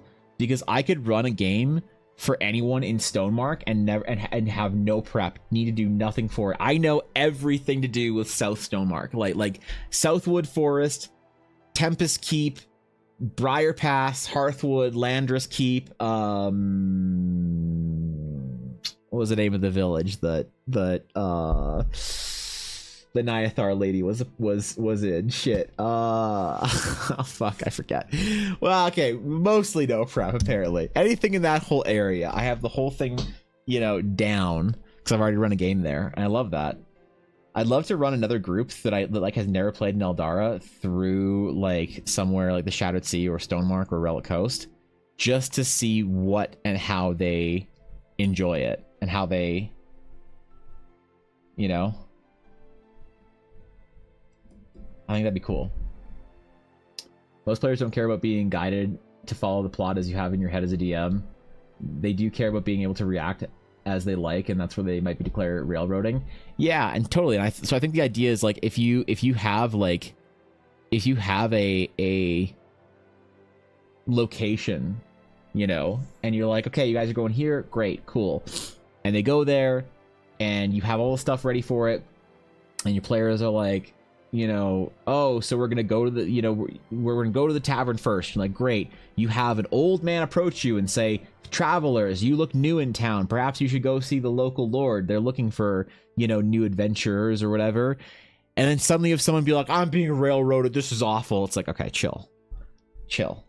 I think that people who often accuse plot-heavy DMs to railroading have never actually been railroaded in their life. Because like until you've really been railroaded as a player, you have no appreciation for what it actually feels like, and you're willing to call it out and be like, I'm being railroaded. This is toxic. I don't like it. And you're like, all right, relax, bro. You're not being fucking railroaded. You're just, there's a plot that you're following. I do wheel and spoke. I plan one step in any reasonable direction the players might go, and I plan what major political powers will do. You can ignore the plot and do something else, but it won't stop the Empire from attacking the kingdom, and I might have consequences. Which is a great way of doing it. Yeah, you just sort of have a story that's going on independent of your players, and your players can react to it or not.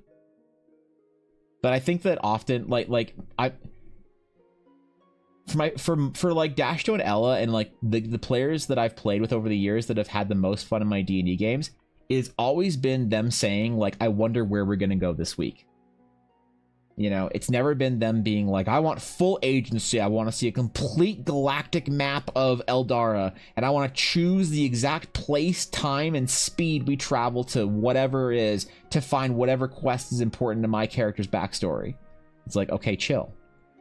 You know, and like Ella and Dashto and like my friend Mary and my buddy Yavuz, like players that I've played with that have really liked that style of D&D that I run, I find have always found that their players' stories happen in very satisfying ways.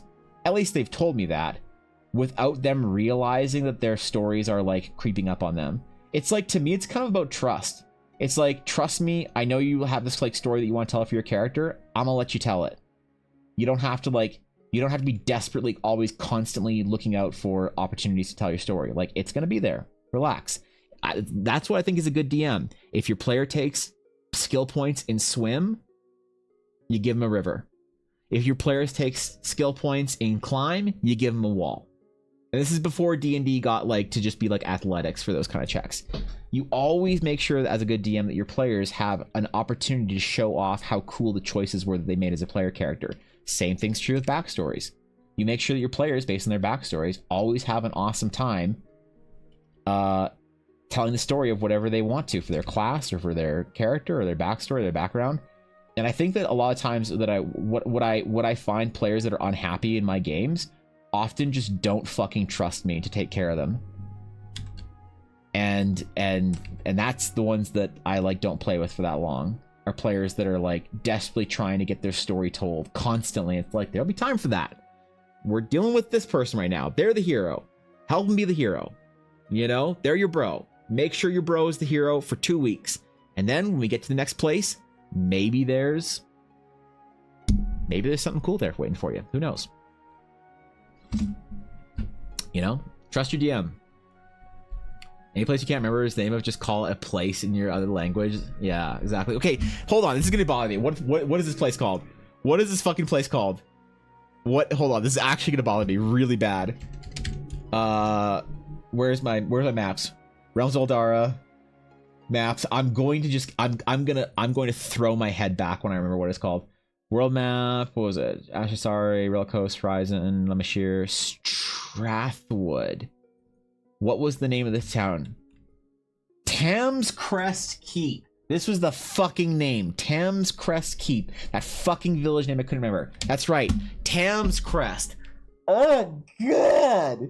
How did I forget? Okay, I'm good. I wasn't anywhere near it when I had... Okay.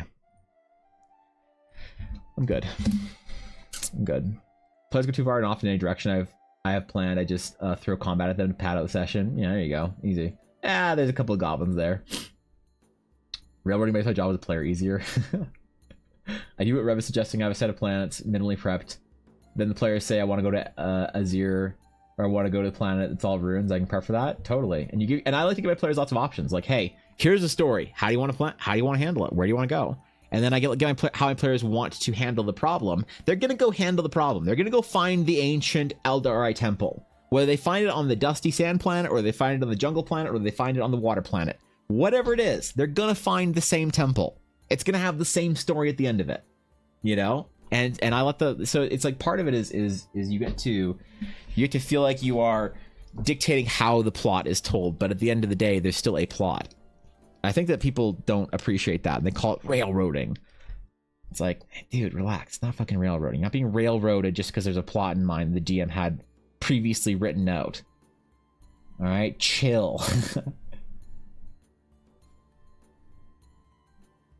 But I mean, also, I might also be talking about the proverbial one guy. We might be also addressing a problem that's not there. We might be addressing the problem of the one guy. Because, like, lots of problems in D&D, it's like, man, railroading's such an issue. Or, like, toxic GMs are just such an issue in Dungeons & Dragons. We need to get toxic GMs out. And it's like, are GMs, like, toxic? Is toxicity in GMs really a problem? Or is it one guy's post on Reddit? Did we as a proverbial D&D crew get one guide? You know? I try as the GM when players are argumentative and debating about rules and they can't just cast spell to fix a problem, and I want to go, just try me. Yeah. So I mean, I just don't play with those players. If I ever get a player that's argumentative about their spells, I don't play with them anymore. My like whole suggestion on how to handle and fix problems with like players in D&D groups is so like, I just stopped giving. I feel like at a certain point in time, as a person who talks about D&D on the internet, there was an expectation of me to talk about my opinions about D&D as far as like how to handle D&D problems, which is fair. I've been playing D&D longer than basically anyone else in this chat. Maybe not Atari, but I have more experience than the vast majority of people that ever enter my chat. So of course I like to try and be a resource for people, just not to say that I'm better than anyone, but that I have more experience to draw from. And so I try and give advice now and then on how to handle certain issues in groups, because I've probably seen it as a group. If it's a problem in your group, I've probably seen it. I've probably had to deal with it. Maybe I dealt with it poorly. Maybe I dealt with it well, and I can give you sort of my experience based on either of those, and you can make a better decision or choice or whatever than I did, hopefully. That's my hope for giving sort of advice on stuff for D&D. But I feel like a lot of times my problems for D&D, like my problem solving, is so blatantly obvious and blunt that people just don't fucking want to hear it. Where it's like, Evan, what do we do about players that like accuse their DMs of railroading? It's like, oh shit, man. You probably just don't play with that player. What? Yeah. No, you don't understand, Evan. Like, I had a player in my group that they said they wanted to go to like the wizard school, and I said, but the town's under attack and you've been asked to go defend the town. And the player said, I don't want to be railroaded. I want to go to the wizard school. What do I do without that player? My advice is just don't play with that player. That player sounds like they're not cool to play with. Just fucking ignore them. Bounce them from your group. Say like, bro, well, you don't understand, Evan. They're my friend. Okay, so tell them that you love them. That as their friend, you would like to stay friends. And to do so as such, you can't play D&D together. Easy as that. What next? And it's like that's so just like not what a lot of people want to hear. Or it's like realistic for a lot of D&D groups for some fucking reason, that I feel like maybe I don't have a good idea or good impression for how to actually solve problems in a D&D capacity. Because I don't get it, man. I don't understand why if there's a person, like if there's an argumentative player that's arguing about spells and shit in my group, I'm like, great, that's crazy. Anyway, hey, so that was a great session. I know I probably didn't handle your spell casting the way you wanted. I think we debated on the rules, so I probably am not a great fit for you as a GM. Why don't you try and find a group that you really love being a part of, and I will find another player that really wants to be part of my group. And if we're friends, that's great. And if they throw a fucking hissy fit, then that's a great litmus test for them being too emotionally unstable to be friends with to begin with. So I don't think that's an issue at all, you know? Use simple encounter table, like a D6 table of various encounters, some common, unique ones. Encounter tables always help, yeah. All right, Viddy, thanks for chilling, bro. I appreciate you. What's up, Minico? Dude, yes, so insightful. One random person out of 1,000, it's somehow a big problem. Yeah. Evan's experience to draw from, who said he doesn't like puns. I don't like puns. What do you mean? Oh, draw. Okay, I get it. Let the dice decide. Nah, man, you just kill your players off. There, easy. Go to wizard school, then all these towns folks blame you for the dead children. Nah, fuck that. Because the other players are like, well, I don't want to be at fault for that. I don't want to go to the wizard school. Nah, bro. I don't like to punish my players. It's like, you didn't save the town and now you're at fault for the burning of the village. Because one of your players is going to be like, that doesn't feel good. I don't want to be punished because Jamie in my group decided that he wanted to go to the wizard school, and Amanda said she wanted to go to the fucking fairy valley. Like, what the fuck? Now I'm the villain of this town because we chose to abandon them. Like, fuck that. And then you get the party trying to split, and then you get this whole thing, and it's a whole issue. Nah, man, you don't want to punish the players like that. I don't think so. You just accept that's what your players want. I mean, if it's like downtime, it's like, okay, guys, you finished the quest. What do you want to do? Wizard school? Great. Fairy Grove? Great. Cool. Where are you guys going to go? You're going to go back to your hometown to see if your mom's still alive for your tragic backstory? Great. Cool. You're going to go get your level up from an ancient blind monk in the middle of the desert? Neat. We'll reconvene in 3 weeks, I guess. And you let them go do it. But if they want to do that shit right in the middle of your, like, sort of big plot, I just wouldn't play with players like that. That sounds fucking tedious and annoying, man. That sounds tragic. Selfish GD players are the same kind of people you never want to IRL travel with. Oh, God. Yeah, dude. Imagine traveling with friends. I do not travel with friends anymore, except unless it's to, like, a convention or something like that. If it's a convention where we're, like, all expected to be somewhere at certain points of time for the day, totally.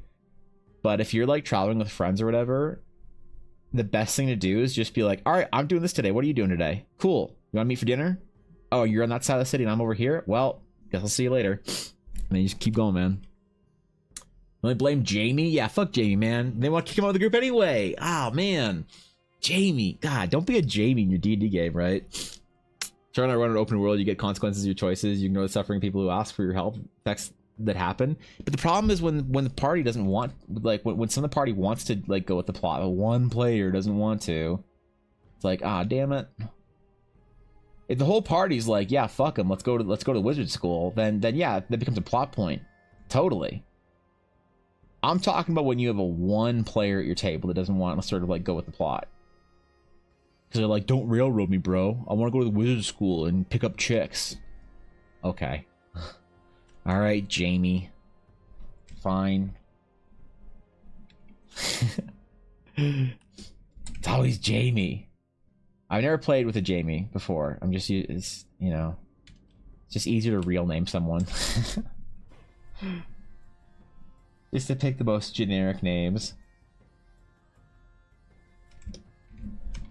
That, or sometimes when I'm using generic names, I'll like every once in a while throw a mod's real name in there because I know they're watching or whatever, or like listening. And I'll be like describing an awful player at your table. I'll be like, okay, Steven. And when my mods is like, wait, wait, what? Right? All right, good luck, L2. Thanks for chilling.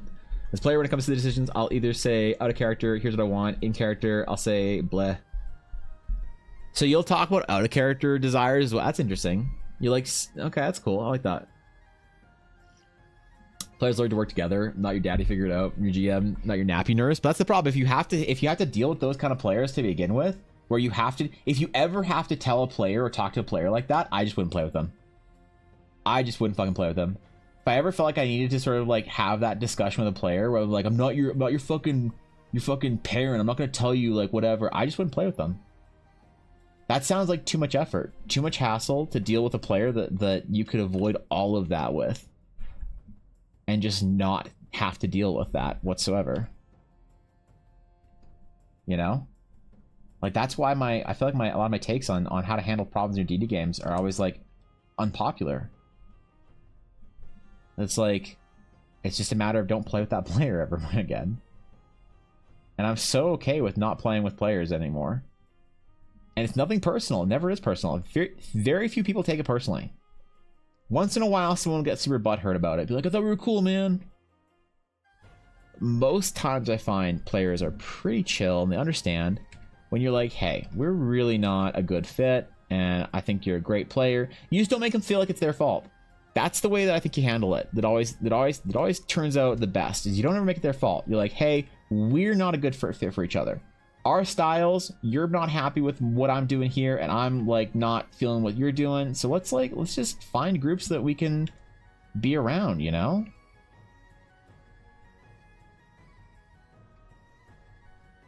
And it's always better, I find, to get out of a D&D game or to exit a D&D group early than it's supposed to try and make it work, because you're like, oh, I don't have many friends that play D&D. I guess I'm gonna try and make this work with this group. Right? So much easier just to like find a new group.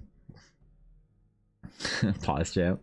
Jamie hits off the wizard school. That's it. Something gets hit by a meteor. Yeah, please make a new. Well, what I'll do sometimes, like realistically, honestly, if a player wants to go, if everyone wants to do one plot, right? If it's like, okay, guys, the bad guy has escaped, and you see a note that is in an encrypted script, and you take it back to town, and the encryption says that they will meet you in this place, and the party's like, okay, we're gonna go to this place, and one player is like, I don't know, man, I think my character would probably want to go over here instead. Rather than splitting the party, sometimes I'll say like, okay, are you sure about that? Like, if they're not being a dick about it, and the player's like, yeah, like in character, I think my character would really want to go here instead.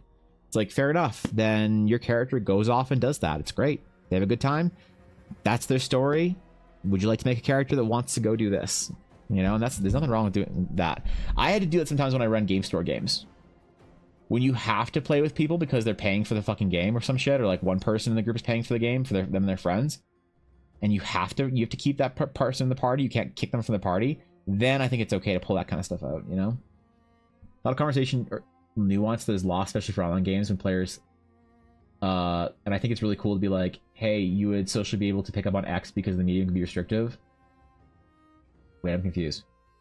You play with the person who got 2 into playing a character and just ignored that came the aspect to the point where they caused issues because they thought they were conveying the character was internally insecure about something when in reality they were acting overly defensive to cover it up. Okay, I think I know who you're talking about. Have we talked about this player, Vigi? Is this something we talked about? Because I think this seems familiar, and I think I know what you're talking about. Yeah, we have. Okay, yeah, got it. You know, at that point in time, you just, you know, I see you kicking a player out to be a group decision, not a GM decision. It's absolutely a GM decision. If you have to, dude, if you have to put in all your time and effort as a GM to prep for the game, you're running the game for your players. And if you have a problem player, like, it's your prerogative to be able to kick the player out. If you're a player in a game and you don't like another player, you can talk to the GM about kicking the player out. If the GM doesn't want to kick the player out, then you can leave. That's the way I see it, is that the GM, you are still the person that puts the most effort and time into the game beyond the players. The GM of an invested game will always put the time into it, to it way more time into it than the players. So you have complete full right. It's your table, your job to host the group, your job to break the ice, your job to make everyone comfortable as the GM. You are the game master. You have to be feeling it. If you have a player at your group that you don't like playing with, it's not a group vote as to whether or not we kick out Jamie. It's a, hey, Jamie, I think, you know, and if your players don't like that, they're like, well, you're kicking out Jamie? Well, I'm leaving too. You find a new group, man. It's that easy, I think. That's why it's like, it's so, like, a lot of this, like, how to run a D&D group, I think is so simplistic. But it always often comes down to, like, just the advice of just play with people you want to play with. It's either because you have IRL friends who play with. Many new players are in the void of roll-time randos who don't know each other and normally have shit social skills. Is it a bad take, Guapo, to say get good socially? Is it a bad take? Do you think that's a bad take to just say get good? If you're having trouble with the social aspects of D&D, like, that's a great problem to learn to solve, you know? My players got pretty meta towards the end. I described it spooky place and they'd shrug and say, I guess it's what we were doing. Okay, my character goes up to the spooky place. That's fair. When they just know, you're like, ah, shit, they figured me out. I've been had. Agree, disagree, I don't do the just abandon other people approach to social issues. So that is a mischaracterization, Rev. That is a mischaracterization. I'm not particularly fond of that, of just taking my entire argument of playing with people you like or don't like and saying, hey, we don't mesh well together. Let's not try and force this. That is, of course, after you've tried to accomplish different issues. If you just want to boil down my entire argument about not playing with people that make you feel uncomfortable to just abandon them, then that's fine. But you know you're mischaracterizing me when you say that, because that is after you've talked to the player. You're like, hey, are you having an okay time? How do I make this work? You go through all these steps, and that's obvious. We already talked about that stuff. But once you've sort of reached an impasse where you're like, this person I don't get along, this is a player who's not interested in whatever, they're argumentative, they're this or that, or they're combative. I don't think that there is anything wrong. It's not abandoning other people. That's so fucking, like, I don't know, just deconstructed and derivative of what I'm saying. But look, that's fine.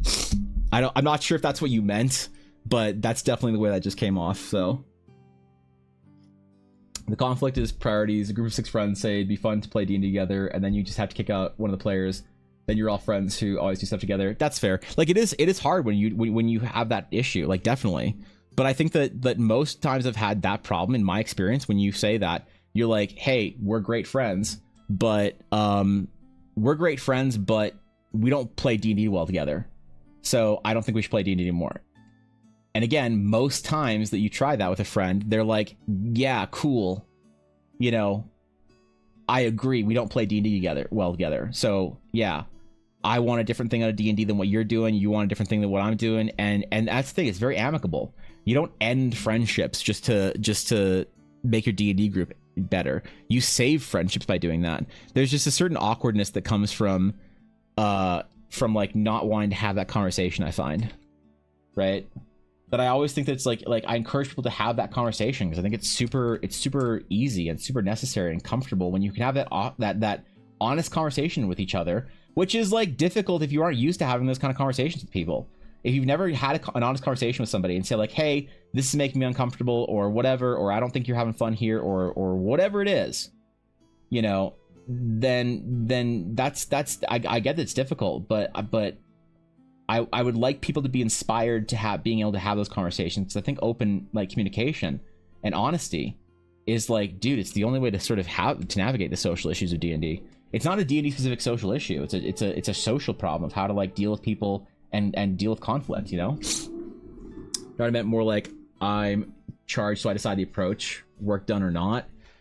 No, like once you have decided that you and another player just fundamentally don't get along in your D&D style, or whether they're combative or argumentative, or if a player doesn't think that you have their best interests at heart, if they think that you're like, especially if they're like accusing you of like railroading and shit like that, and not in like a, hey man, I feel like I can't make these decisions the way I want to, but like going out and just saying like, you're railroading me, GM. At that point, a player is just being argumentative and they just want conflict, and that's just kind of toxic, and you should just dump that, as far as I'm concerned.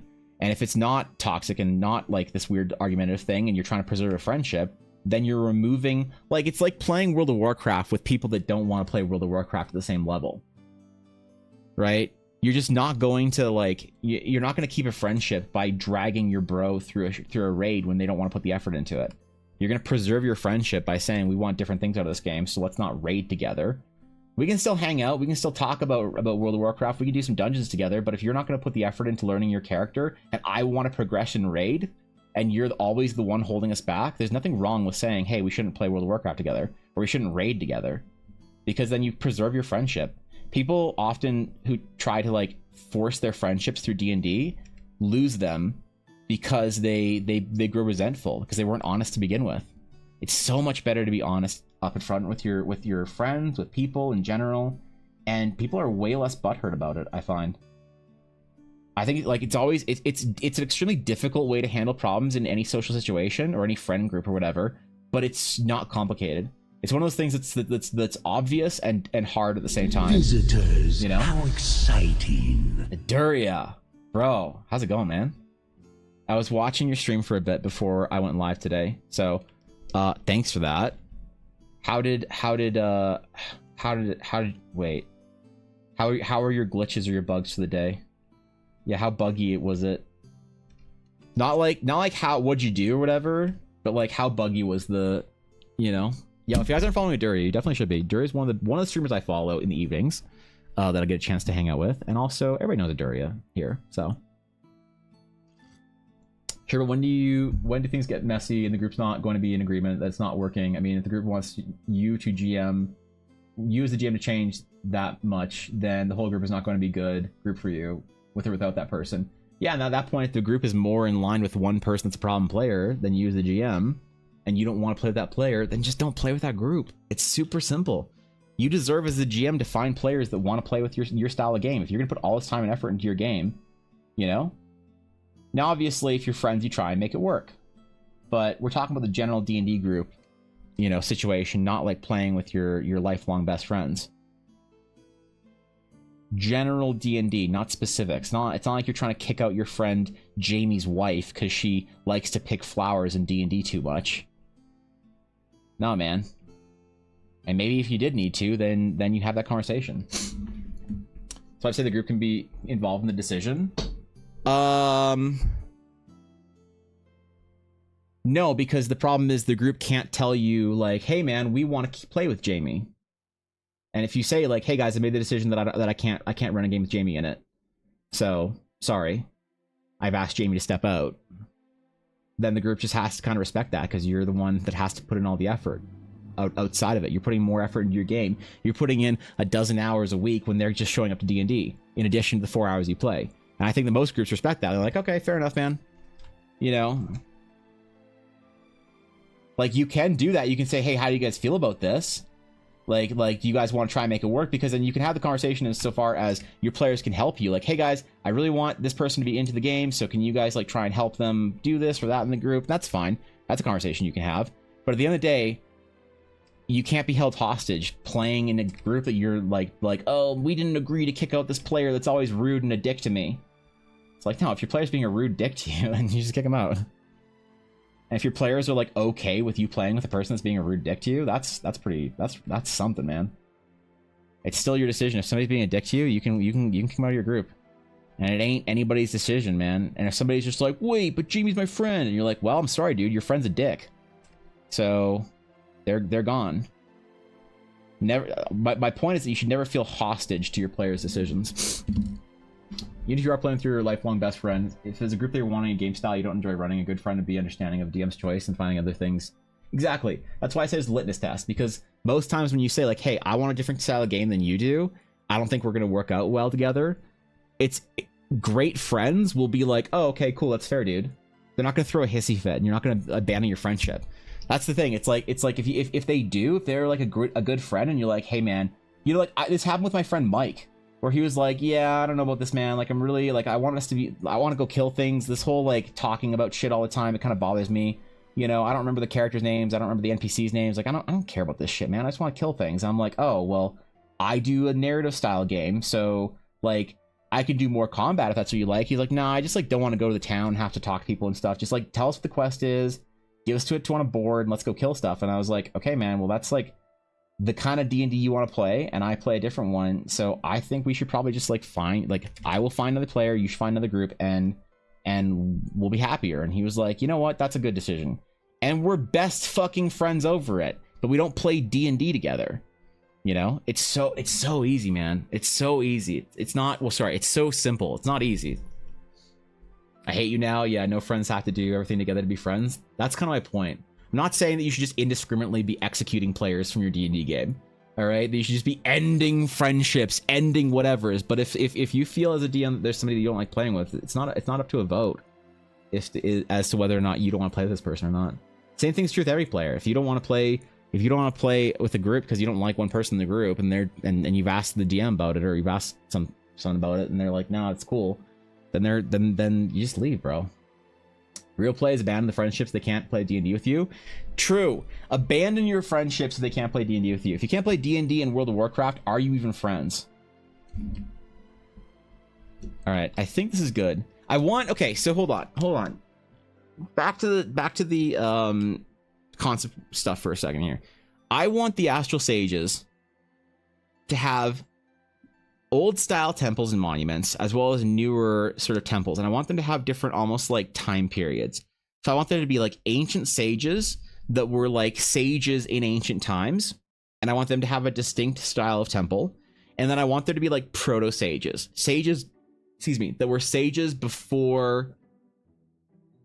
that were before like Astral Sage as an organization, right? So I'm thinking about having like our Astral Sages that were Astral Sages that were like beginnings of the Sage orders, have these large sort of more rounded stone structures with like either singular Eldari rings around them, or some sort of like maybe like even like an armillary or whatever above the temple, focusing our sage sort of powers in, because modern sages often have domes.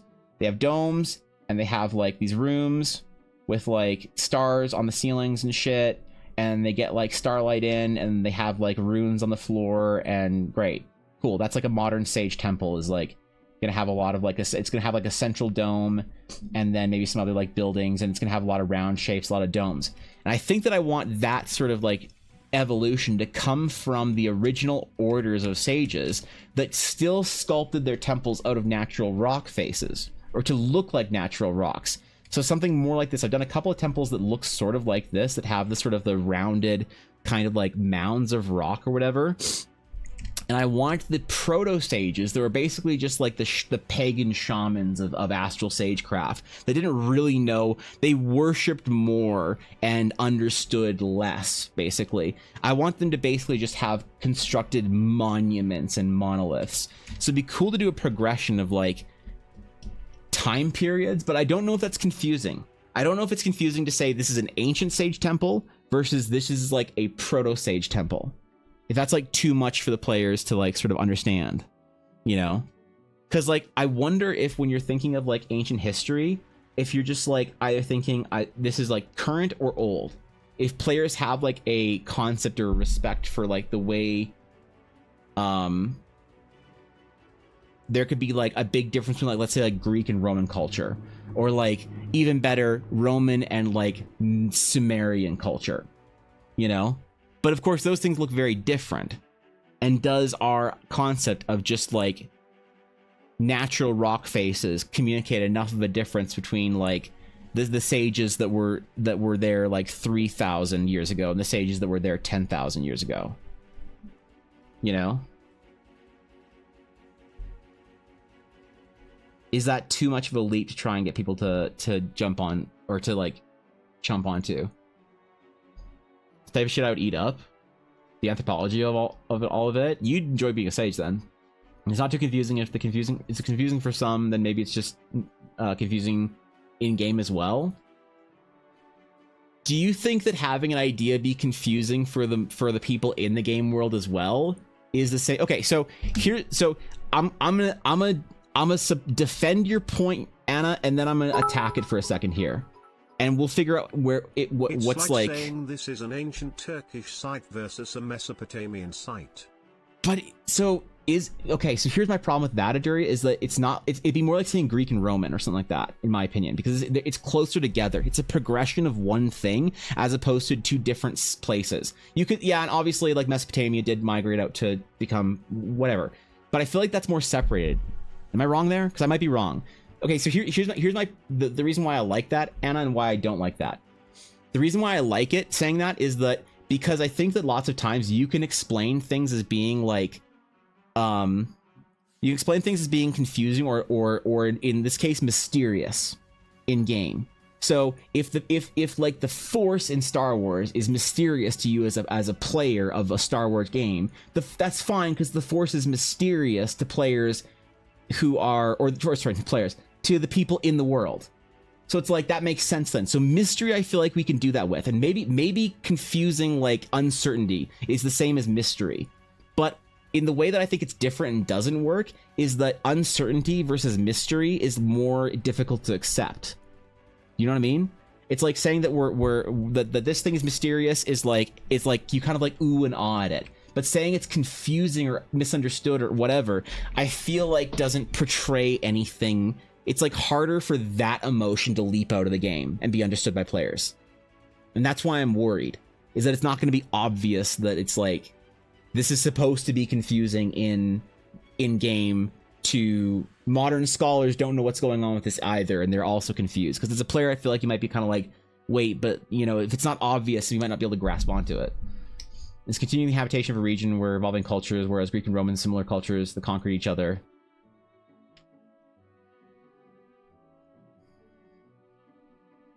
Fair, but there is the entirety, like I feel like the difference between Mesopotamia and Turkey was there's a giant cultural switch, right? Especially from like the pagan to the Abrahamic almost. You know what I mean, Aduria? Like that's why I'm thinking that's like it's viewed as being very different, you know? But maybe it's not, and that's fine. And maybe we're missing something here that I'm just like not. Because I'm trying to figure out why I don't like this idea. Because it's easy to say, yeah, it's confusing people in game, but I don't know why I don't like that idea. I'm trying to figure that out. History and development of Hellenism is a good example of how Greeks were foundational in the Roman culture is built on in many ways. Yeah. If you want to possibly confusing by the character, not necessarily the player, that's kind of a good, like, how do we do that, Ildrail? Is there something killable in the temple? Yes, no, move on. Yeah, there's the loot you can get. You don't care? All right, cool. You can get some loot in another temple.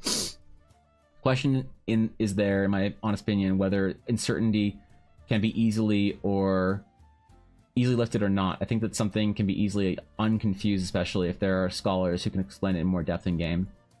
But I worry that if it's not obvious enough to the players as to what's kind of going on, they have to search for a explanation, that it's something that they don't want to like sort of like that if there's less, I worry there's gonna be no incentive for them to go pursue that thread.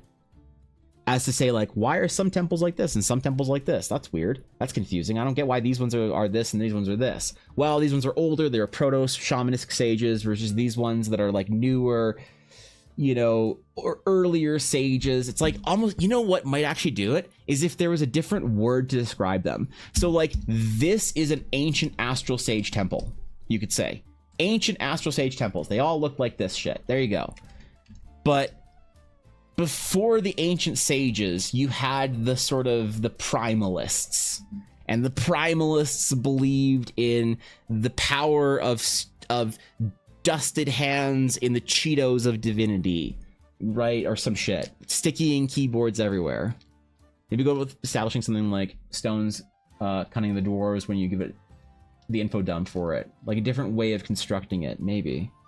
What if you have an event, a great cataclysm, rise Pacific Kingdom? You have pre-war periods or post Nyathar Kingdom. So that is a good way of separating, I think. Is that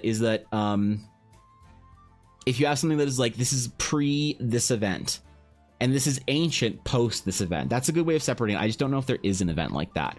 Because I think that basically the story that I have in mind, and this is where I'm not sure if it's confusing. The proto sages didn't understand. They were like using astral sage magic almost by accident.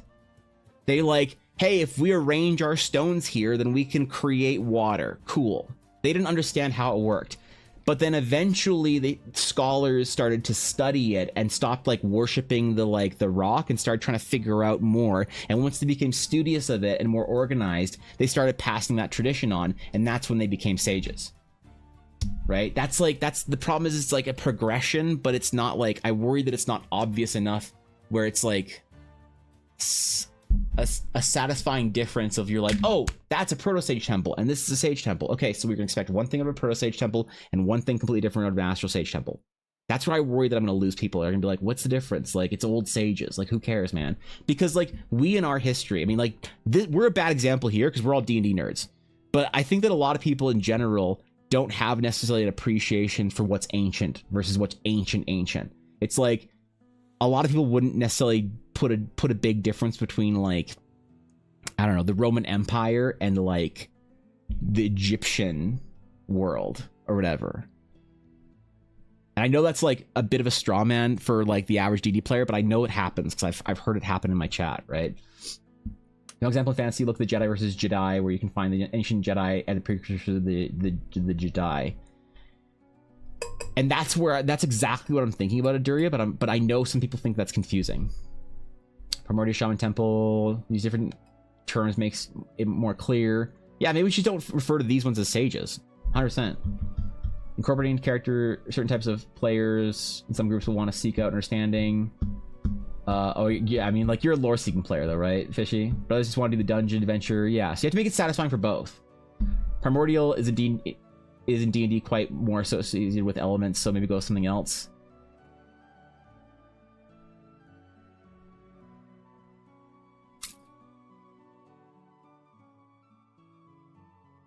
The reason I'm not worried about the word primordial being associated with elements, and this might be short-sighted.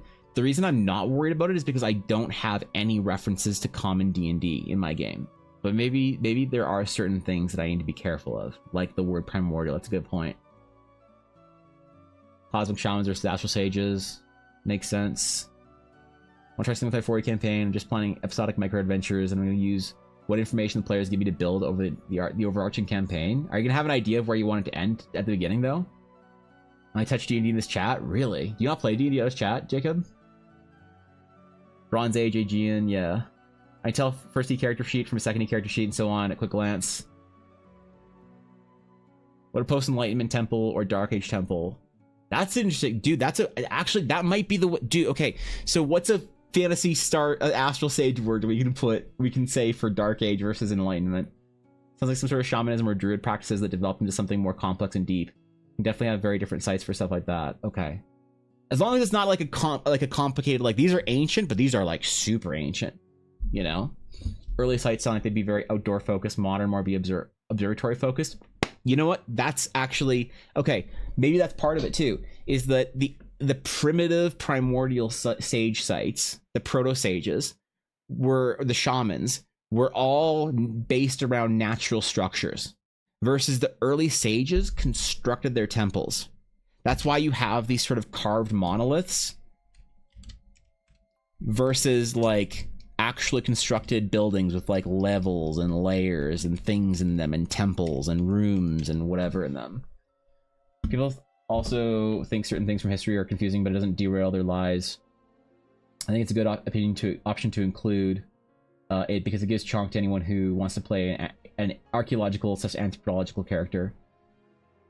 You know what? Yeah, I guess, yeah, if it's confusing, then fuck it. Whatever, then that's a cool mystery. Like, the thing is, if somebody doesn't distinguish between the ancient sages and the proto sages, does that, the question that I haven't asked yet, I haven't posed to anyone, not even myself yet, is does it matter if you're not pursuing sage lore?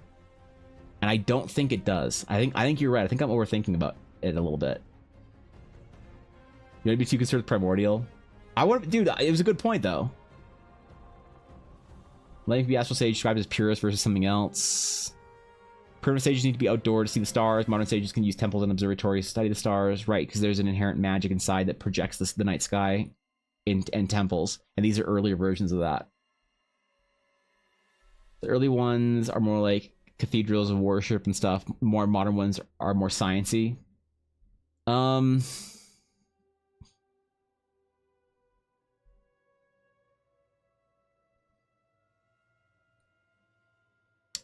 Not entirely, I'd say. I'd say contemporary sage temples are more sciencey. They're more academic, more wizardy. But the ancient sage temples are still very like early sage stuff. So it's still very, you know, early magic, poorly understood stuff. Not a lot of gadgets, not a lot of like moving like armillaries and, you know, astrolabes and all that kind of stuff. But it's still like the earliest positions of that in the world. I'll make the difference quite clear in your description as well as your pictures.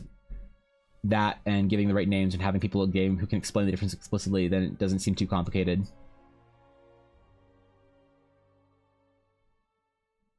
Okay.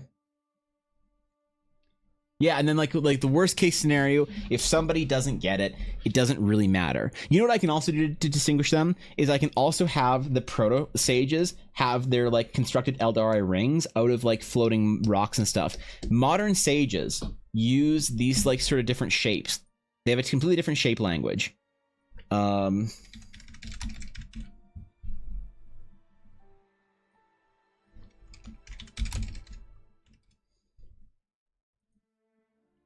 They have a completely different design language in modern temples. They use a lot of these like fancy, you know, rings, and their atlases and armillaries look really intricate and unique.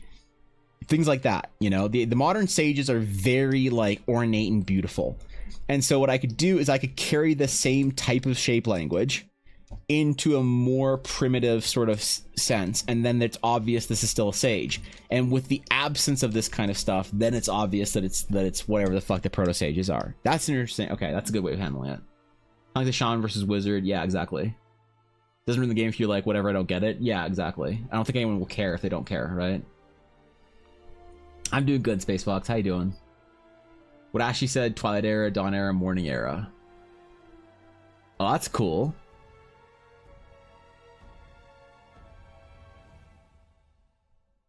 The dawn, the more. That's cool, actually. I like that. Might make sense to everyone, but it's like an epistemology. Oh God, I'm so bad at that word. Epistemology, local culture versus global education. We eat the mushroom as medicine because it works. We tried it. Versus we subtract this from the mushroom. Exactly. Yeah. Yeah, the sages, the proto like shamans, they didn't understand what they were doing. They were just like, almost through trial and error, we're like, hey, this is an important location, and if we like at this time of year we line the stars up and we can cast this magic to do a thing. Versus the sages were the actual first ones to start studying how that works and start doing and using that magic. Okay, that works then. That's a non-issue. That's a non-problem.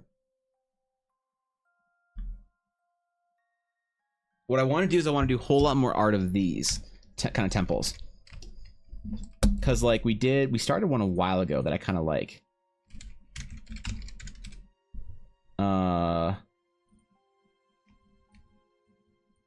Oh, yeah. Okay, this was a little bit less round than I wanted it to be. But this was a long time ago on a floating island. Long time ago in a floating island somewhere in the Shattered Sea. But yeah, there was supposed to be a definitive like design to it. So we can just do a bunch of concepts for our sage temples and see where we get. What actual difference in gameplay is the modern sage versus proto sage question? Is the average fighter going to struggle with the difference over a pint of ale? Yeah, probably not. We're all a bunch of sagey type people and it matters to us. And we all care about this shit too much. I think you give a history of how astral sages developed from somewhere. My opinion is quite clear too. Okay. Like in the entire world, in the World Anvil article. So here's partly why I'm worried. In the World Anvil article that I made for Kelhet, it described how there were nomadic people in that region that basically used sage the temples or the runes there as temples for their sage magics. And they weren't astral sages though, right? They were shamans and early astral sage, like proto sages, that used that magic. But somebody was like, I don't get what the difference is. So they were astral sages. I thought that, like, couldn't astral sages have prevented this thing from happening? And I had to explain, like, no, they weren't like sages that understood stuff. Like, and they're like, oh, so sages are new. And I was like, no, the sages aren't new. They're old, but this is like before that. And I ran to this idea where it's like, it's difficult to distinguish ancient from like ancient in a D&D fantasy setting, you know? Because for us, I think that we have a couple of like, and correct me if I'm wrong here, but I feel like we have a couple of understandings of time periods. As the average population, we have medieval of like, man, we had swords and shit.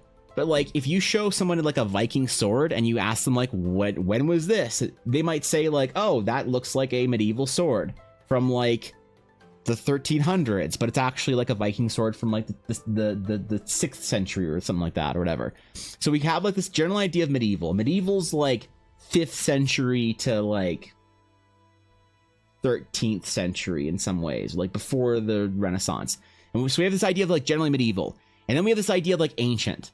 And ancient for a lot of people is like pyramids to Roman bathhouses. And that's like the ancient world, is like a big timeline that some people like don't kind of like maybe like distinguish unless they like understand the nuances of the history within. And then we have like primitive. So it's like the average sort of like person, I think, when they think about our timeline, it's like, well, we were using sticks and stones and hunting mammoths, and then we were building pyramids and shit, and then we had swords, and now we have hentai. And it's like, shit, I can't think of a better way to recall our history. But and so it's like there's no real like in between there, like in between primitive and ancient in some cases for a lot of people's understanding. So how do you fit an idea into that slot without it feeling a little confusing to the average person? Because don't forget, this needs to be a story that makes sense to more than just D&D players. And sometimes I try and think of how like D&D players think of things. Like the average D&D player would understand maybe this historical difference too well, but does the average person that is interested in fantasy in general, like loosely, would they get it? Real world thing with medicine, local cultures that observed effects, modern science teaches principles, 100%. And I want sages to have that same progression, that same satisfying, like, you know. Sometimes we're laying out for the intense archaeologists you run into at a proto temple rune site, but the average people just call it ancient. Yeah, that's the thing, it probably just doesn't matter. You know, if someone doesn't understand the difference between ancient Roman runes and ancient Egyptian runes, does it really matter? You're just going to ancient runes and doing cool things. They don't know their sword history? No, I don't think a lot of people know their sword history, Jacob. That's pretty nerdy. Cleopatra is closer in time today than the rebuilding of the pyramid. Example of how poor understanding of time. Exactly. That's a crazy thought that like Cleopatra, like Alexander the Great, that they were living in Egypt with pyramids longer than we've been living in Egypt with pyramids or whatever. It's a great opportunity for a talkative NPC that players slowly ditch him one by one at the end. Totally. Like, dude, I'm gonna have that be like one of the Mass Effect style NPCs that accompanies my players. I'm gonna have a lore character that accompanies my players through their game that, like, so in our Star Wars game, I had an NPC by the name of Scholar that was an ancient, like, supercomputer that had this, like, data, like, from like, deleted databases and stuff like that was like older than the Republic and shit like that was like one of the oldest forms of knowledge for like ancient Sith and Jedi and proto whatever Rakatan, like all this like nerdy Star Wars shit nobody cares about. And he was like a supercomputer that had this like all this knowledge, but they took the mind of the supercomputer to rescue him because they need to figure out how to get somewhere. And someone was like, hey, I know a supercomputer that might be able to help you at a junkyard. They took it out and they placed it in an assassin droid body, which was hilarious because this supercomputer Scholar had been trying to like study the ways of the Force and to figure out how a machine can conjure the Force, and it was all terrifying and shit. But he's also in the body of assassin droid, and he was like the go-to exposition for a lot of old like Old Republic lore. But the thing is, a lot of my players knew the Old Republic lore and like knew ancient Jedi and Sith lore to begin with, so I didn't really need to explain it that much. But I need to have that kind of a character now traveling with the players. So when the players are like, hey, what's the difference between this thing and that thing?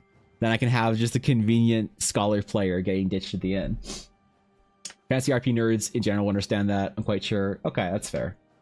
Least efficient degree. I think you're right. Cleopatra wasn't even Egyptian. She was Greek. Right. Yes.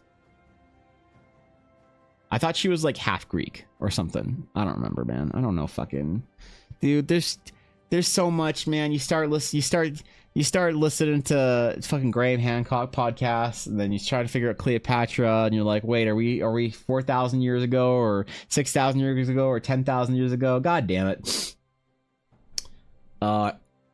Ptolemaic dynasty, granddaughter of Ptolemy. I'm not saying that right. I'm bad at history. I'm bad at names. I didn't get a very good grade in history class.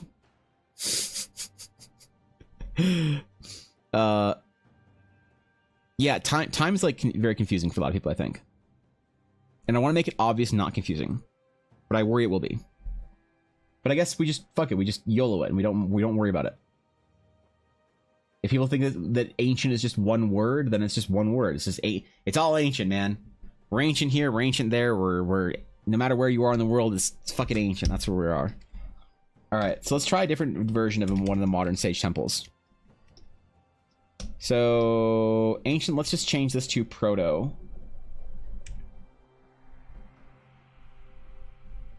Proto sage temple. Ancient sage temple. And this is 03.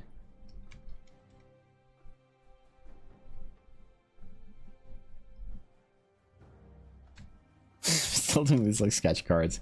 So the sketch card format I'm using here, I'll show you what I'm basing it off of. I'm basing these off of my ink sketches.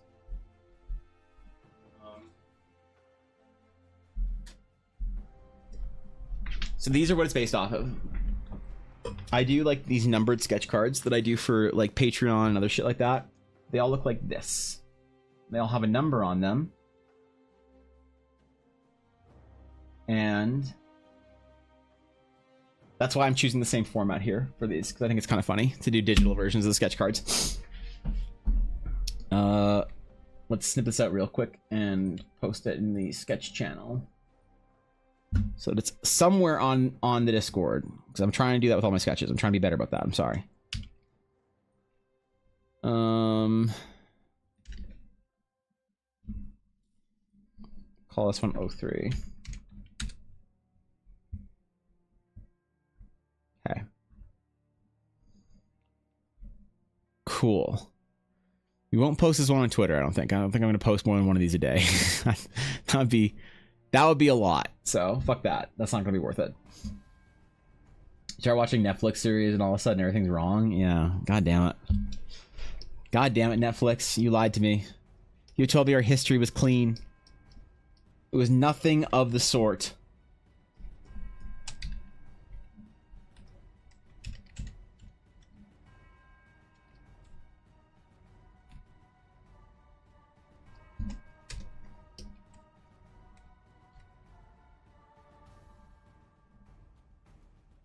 All I know about the Netflix Cleopatra show is that everybody was mad about it for some reason.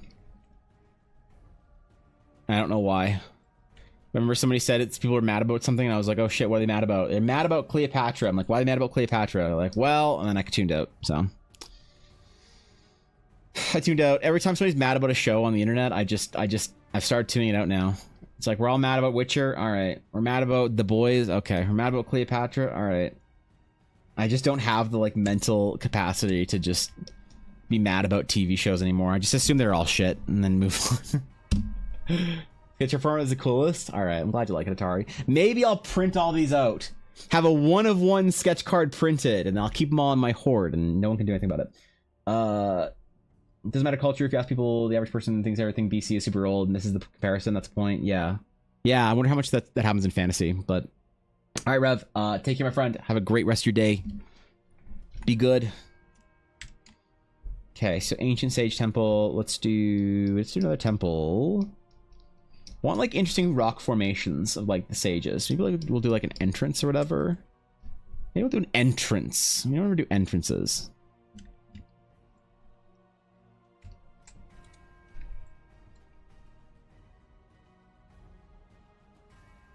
entrance to Sage Temple.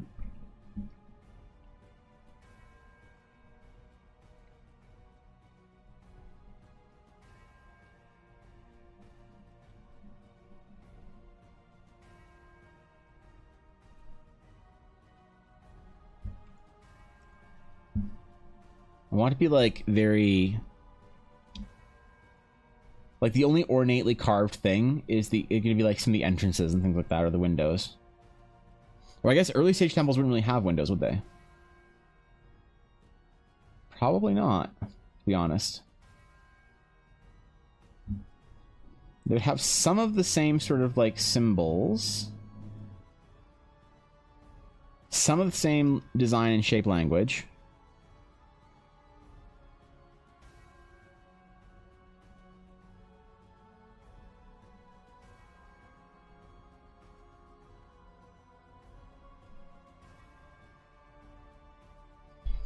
And then like runes around it, maybe?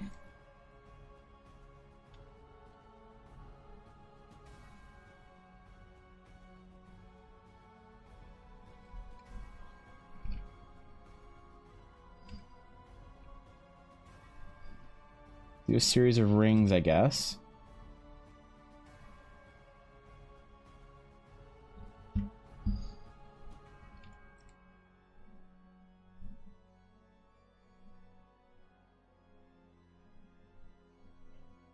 And they say something, we don't know what.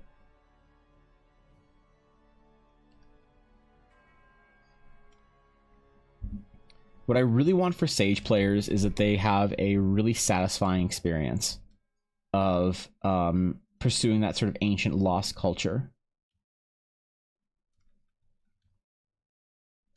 I want Sages to be a mixture of archaeologists, wizards, and monks. And for you to pursue your sagecraft however you want as one of those three sort of like main disciplines. So you can be more focused in like meditation and mastery of the astral aura. You can be focused in sort of the academic aspect of things and sort of control sage magics via your technology and your sort of like inventions and trinkets.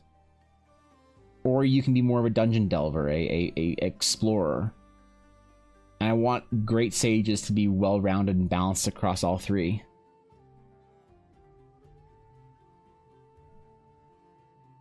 I want them to have a slightly mystical experience, but I want it to be accessible for people, you know?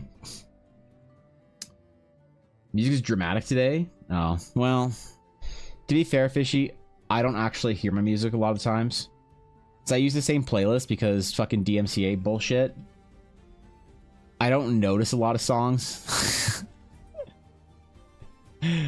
Which is like probably not good, you know? It's probably not a great thing to stream, right? I want to freshen it up and add some new things, but that takes time. And every time I said I was going to do that, suddenly it's Monday. And you're like, how did that happen? I was going to do a thing and now it's Monday? What the fuck? Where did Monday come from? It's crazy, bro.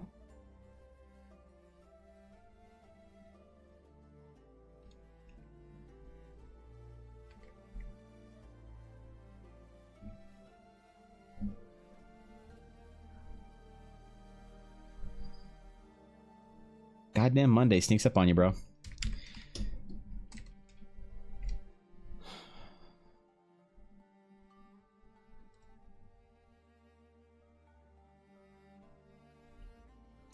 Fair, yeah. That's how it is. I really want the Sage. The reason I think about this so much is I really want the Sage's story to be really compelling. The Sage, the Astral Sage, is going to be the coolest way to interact with the world. And I've thought about this, is that I think that every cool D&D or fantasy world needs a really fun way to interact with it. And I think that having a class in especially D&D that can sort of play and utilize and communicate with the world the way the Sage can is important. Because the Sage communicates with the sort of the central uniqueness of magic within the world. There are many things about Teleria that are unique, but the most Eldara thing about Teleria is the Astral Sage.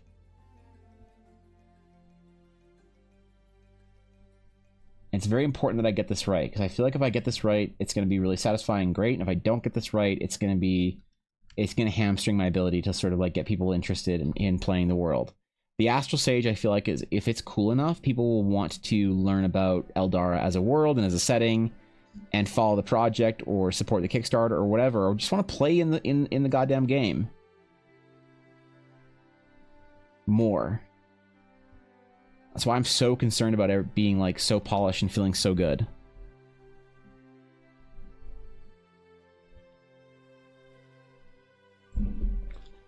Because it is unique to being any other caster. Being a sage, you utilize magic in a different way than any other spellcaster. And that has to be something special. Concept sketches have been real fun to watch, man. Thanks, Zibsy. Appreciate that. Glad you like it. I like doing characters and stuff, but every once in a while I like having these like deep concept days where we just start to finish something completely new. No idea where we're going to go with it.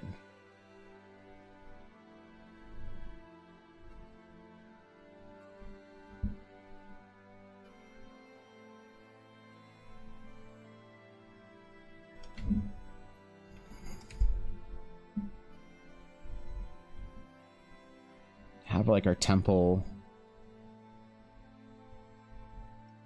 kind of coming down, and then we'll do some mountains or something in the background.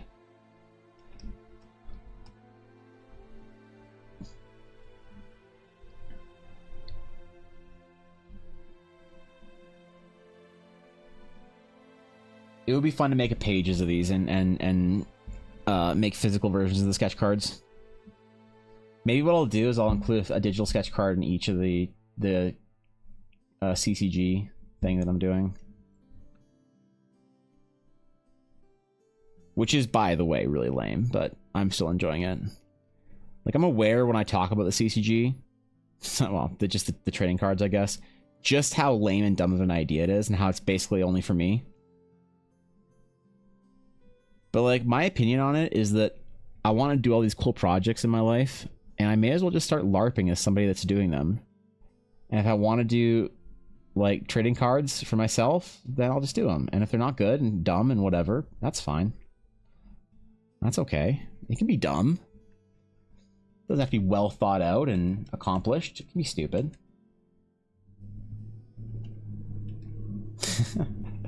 Why not, right? But if I do that, do I want to be one? No, I don't want to. Never mind. I don't want to be 1-of-1. That's dumb. I don't want to be 1-of-1. I feel like I had to because I made the other sketch cards 1-of-1, but that's dumb. Of course, the other ones are 1-of-1 because they're fucking physical sketch cards, but these ones don't need to be.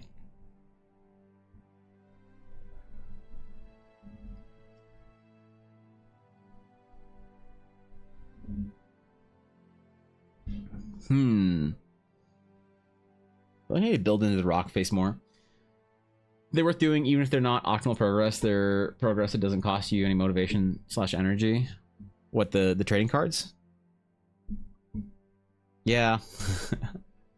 I mean, it's fun, right? I just want to do it and see it and will it into existence, you know?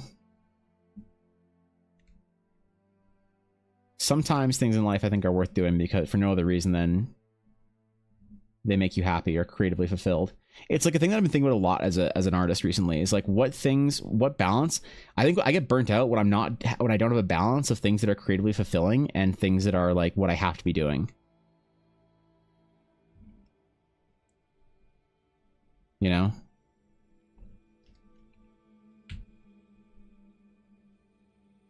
But like I try and not let that be like a factor, because I firmly believe that if you want to be a serious artist, that professionalism outweighs your own creative woes and whims almost 100 out of 100 times.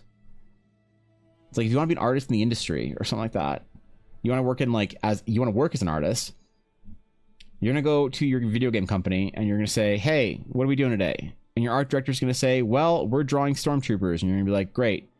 Cool. I don't want to draw stormtroopers. I'm not feeling it. It's not creatively fulfilling for me to draw stormtroopers.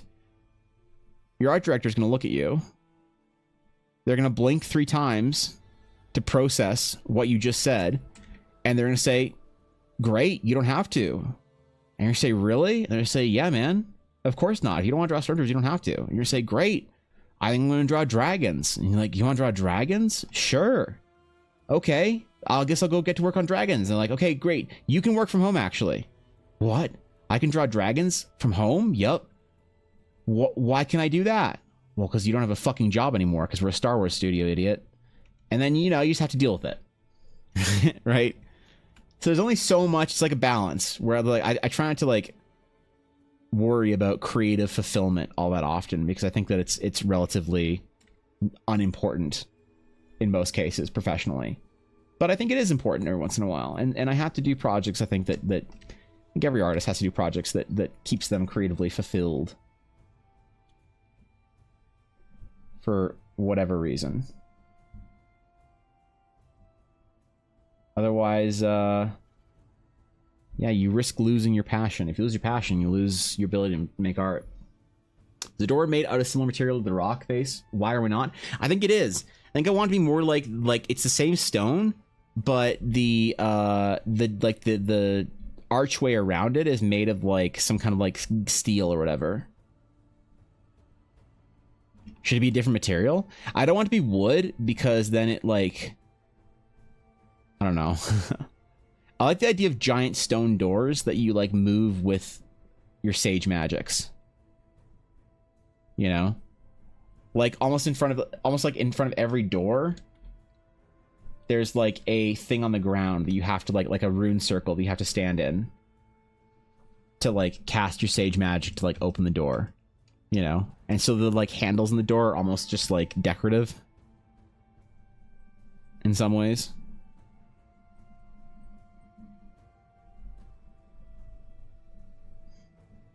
You know, a lot of world building for me is kicking around ideas in my head until everyone sits down at the table. Having those like, randomly unrelated ideas let me flesh stuff out. Well, yeah. So it's worth doing sketches for it, right? If stormtroopers aren't creatively fulfilling, you can wrap around to them becoming that by working sideways. Go draw a Death Star, working on it, the planet they're occupying, maybe drawing the commander. Yeah, there's ways you can get around it, but like at a studio, sometimes you just have to make 18 different stormtrooper helmets, and that's like what you got to do tonight, you know, before your meeting tomorrow. So go draw 90 stormtroopers and the extras in the scene, then yeah, it's not design work, that's just draw work. But like that's like what most artists do, you know? Wait, I don't love this. Hold on, let me try something. Let me try something. That's what being a professional is like you don't get to always draw what you want. You just sometimes have to draw what the fuck your art director wants you to draw, and that's the reality of the industry, bro.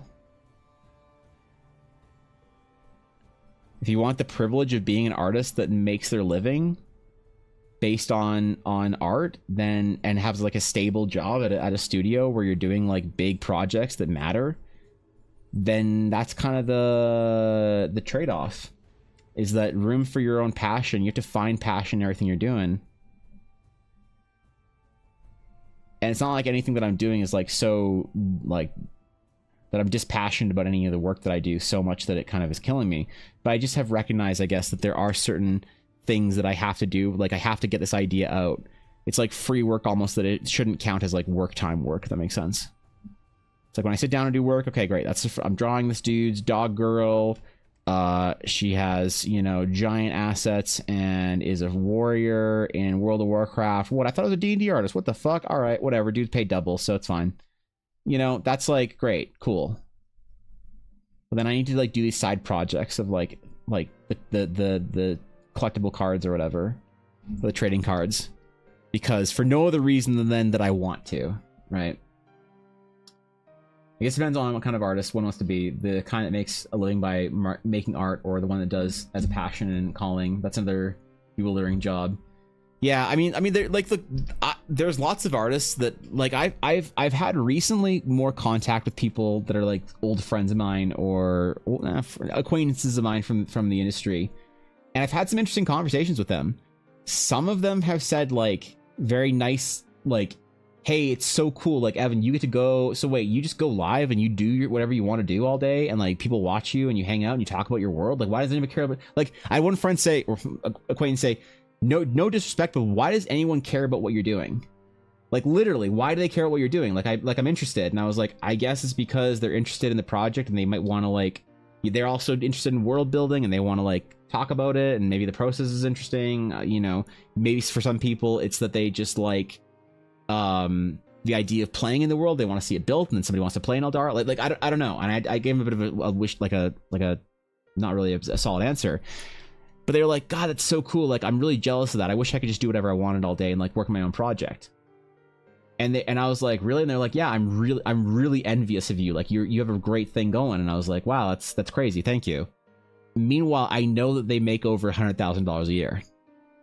I know they make 6 figures as an artist. Now, I live in California, so what is 6 figures in California?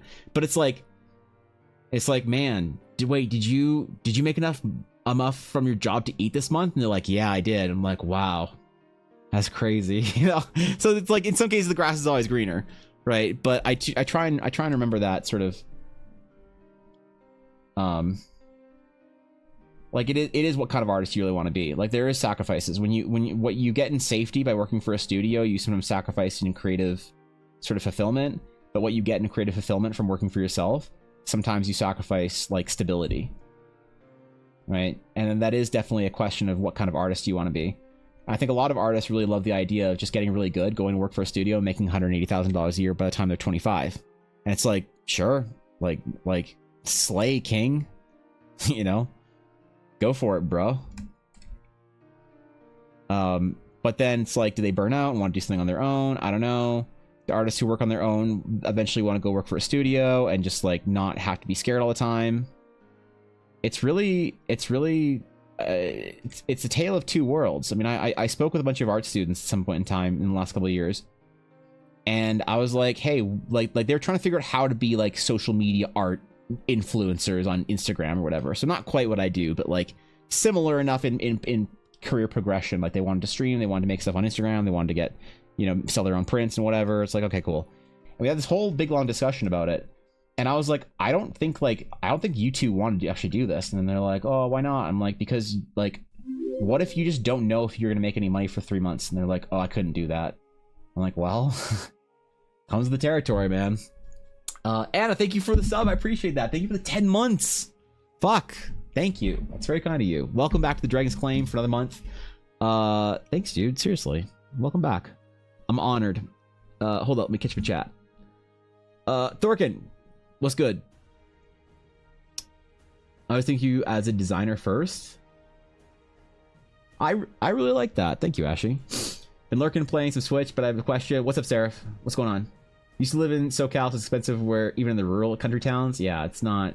It's not even. You don't even have to live in LA to pay ridiculous amounts for everything. Go live every day playing a game that I want, as long as I go live at 3 p.m. and I'm playing Master Duel. Otherwise, people don't care. You can play whatever game you want of Master Duel. Pick your deck. One answer why people watch you. You're really passionate. You're really pushing yourself and improving yourself and creating new things. That's inspiring. Thanks, Garthan. Thanks, bro. That means a lot, man. Thank you. I'm honored. Seriously, I'm honored anytime anybody spends any part of their day with me. Like really. There's so much you can do, so many podcasts you can listen to, so many cool things you can take part in, so much media out there, and I'm always very humbled by anybody spending any part of their day with me, and that's yeah, it's really cool. These guys, you in your own way, you're a great entertainer too. It's just entertaining to be here, listen to your ideas, interact with you in the community. Well, I think personally the best thing about this stream for me and the average person is probably the entire community, because it's so niche in some ways that basically everyone that you like meet in chat or meet in Discord or chat with or whatever, or you see chatting, is like somebody you could probably get along with pretty well. If you're here, if you're so into world building and D&D that you're in a stream listening to it and talking about it and giving your own opinions or just lurking or whatever, there's a good likely chance that you could get along with the other people that are here. And I think it's really cool to watch a lot of people get to know each other within TDC. And I think I've always said the power of and the best part about being like in the Discord or whatever is everyone else. It's not like my Discord. I don't see it as like my streamer Discord. I just get to add it every day, which is kind of funny. I really see it as a guild. You don't join a World of Warcraft guild because of the guild leader. You join it because of the members, and that's the way I've always viewed TDC. So, the nichest normies around. Wait, who's a normie? Who's a normie? Wait, we don't have any normies in here, right? We don't have anyone watching the Chiefs game next weekend, right? Or this weekend?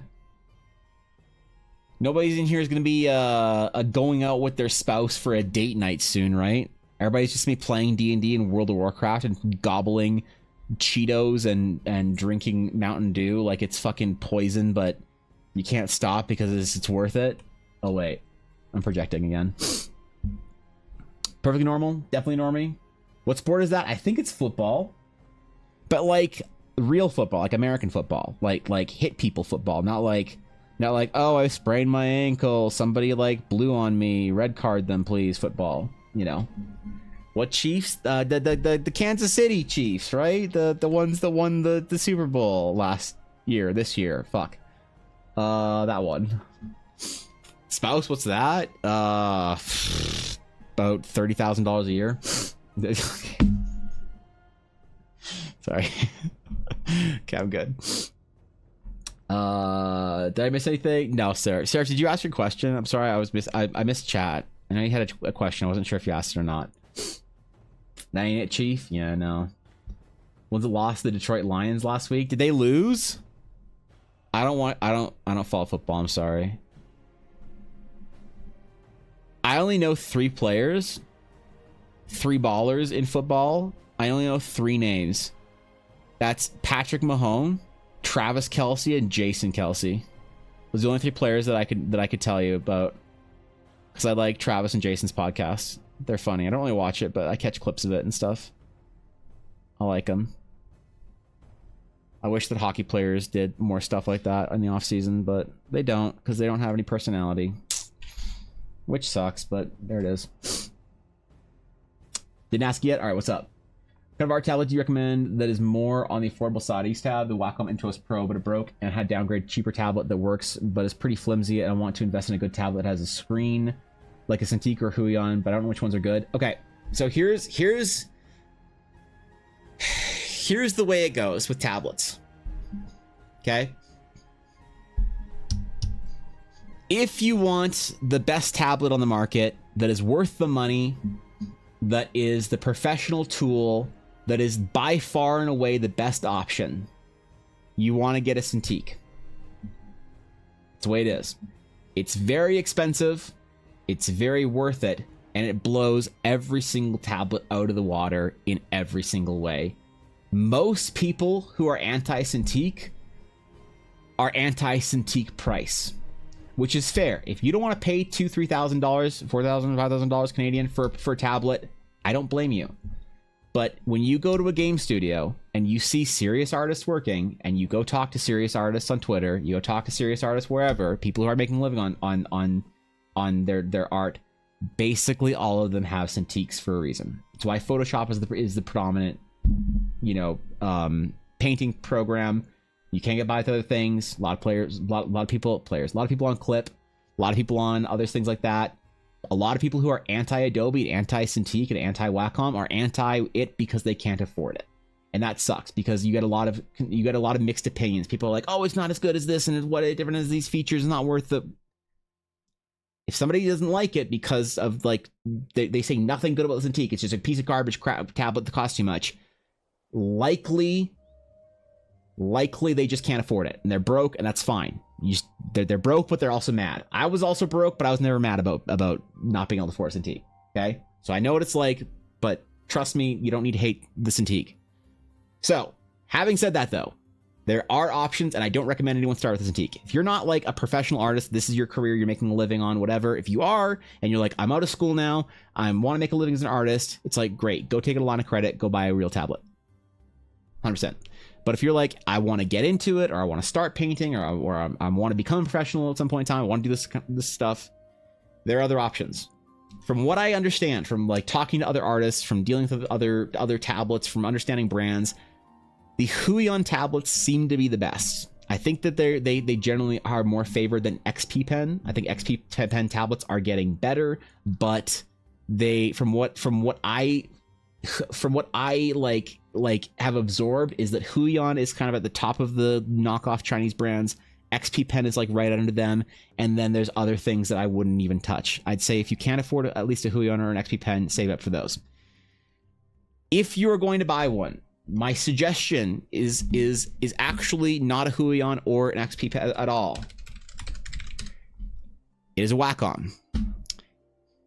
You can do one of two things.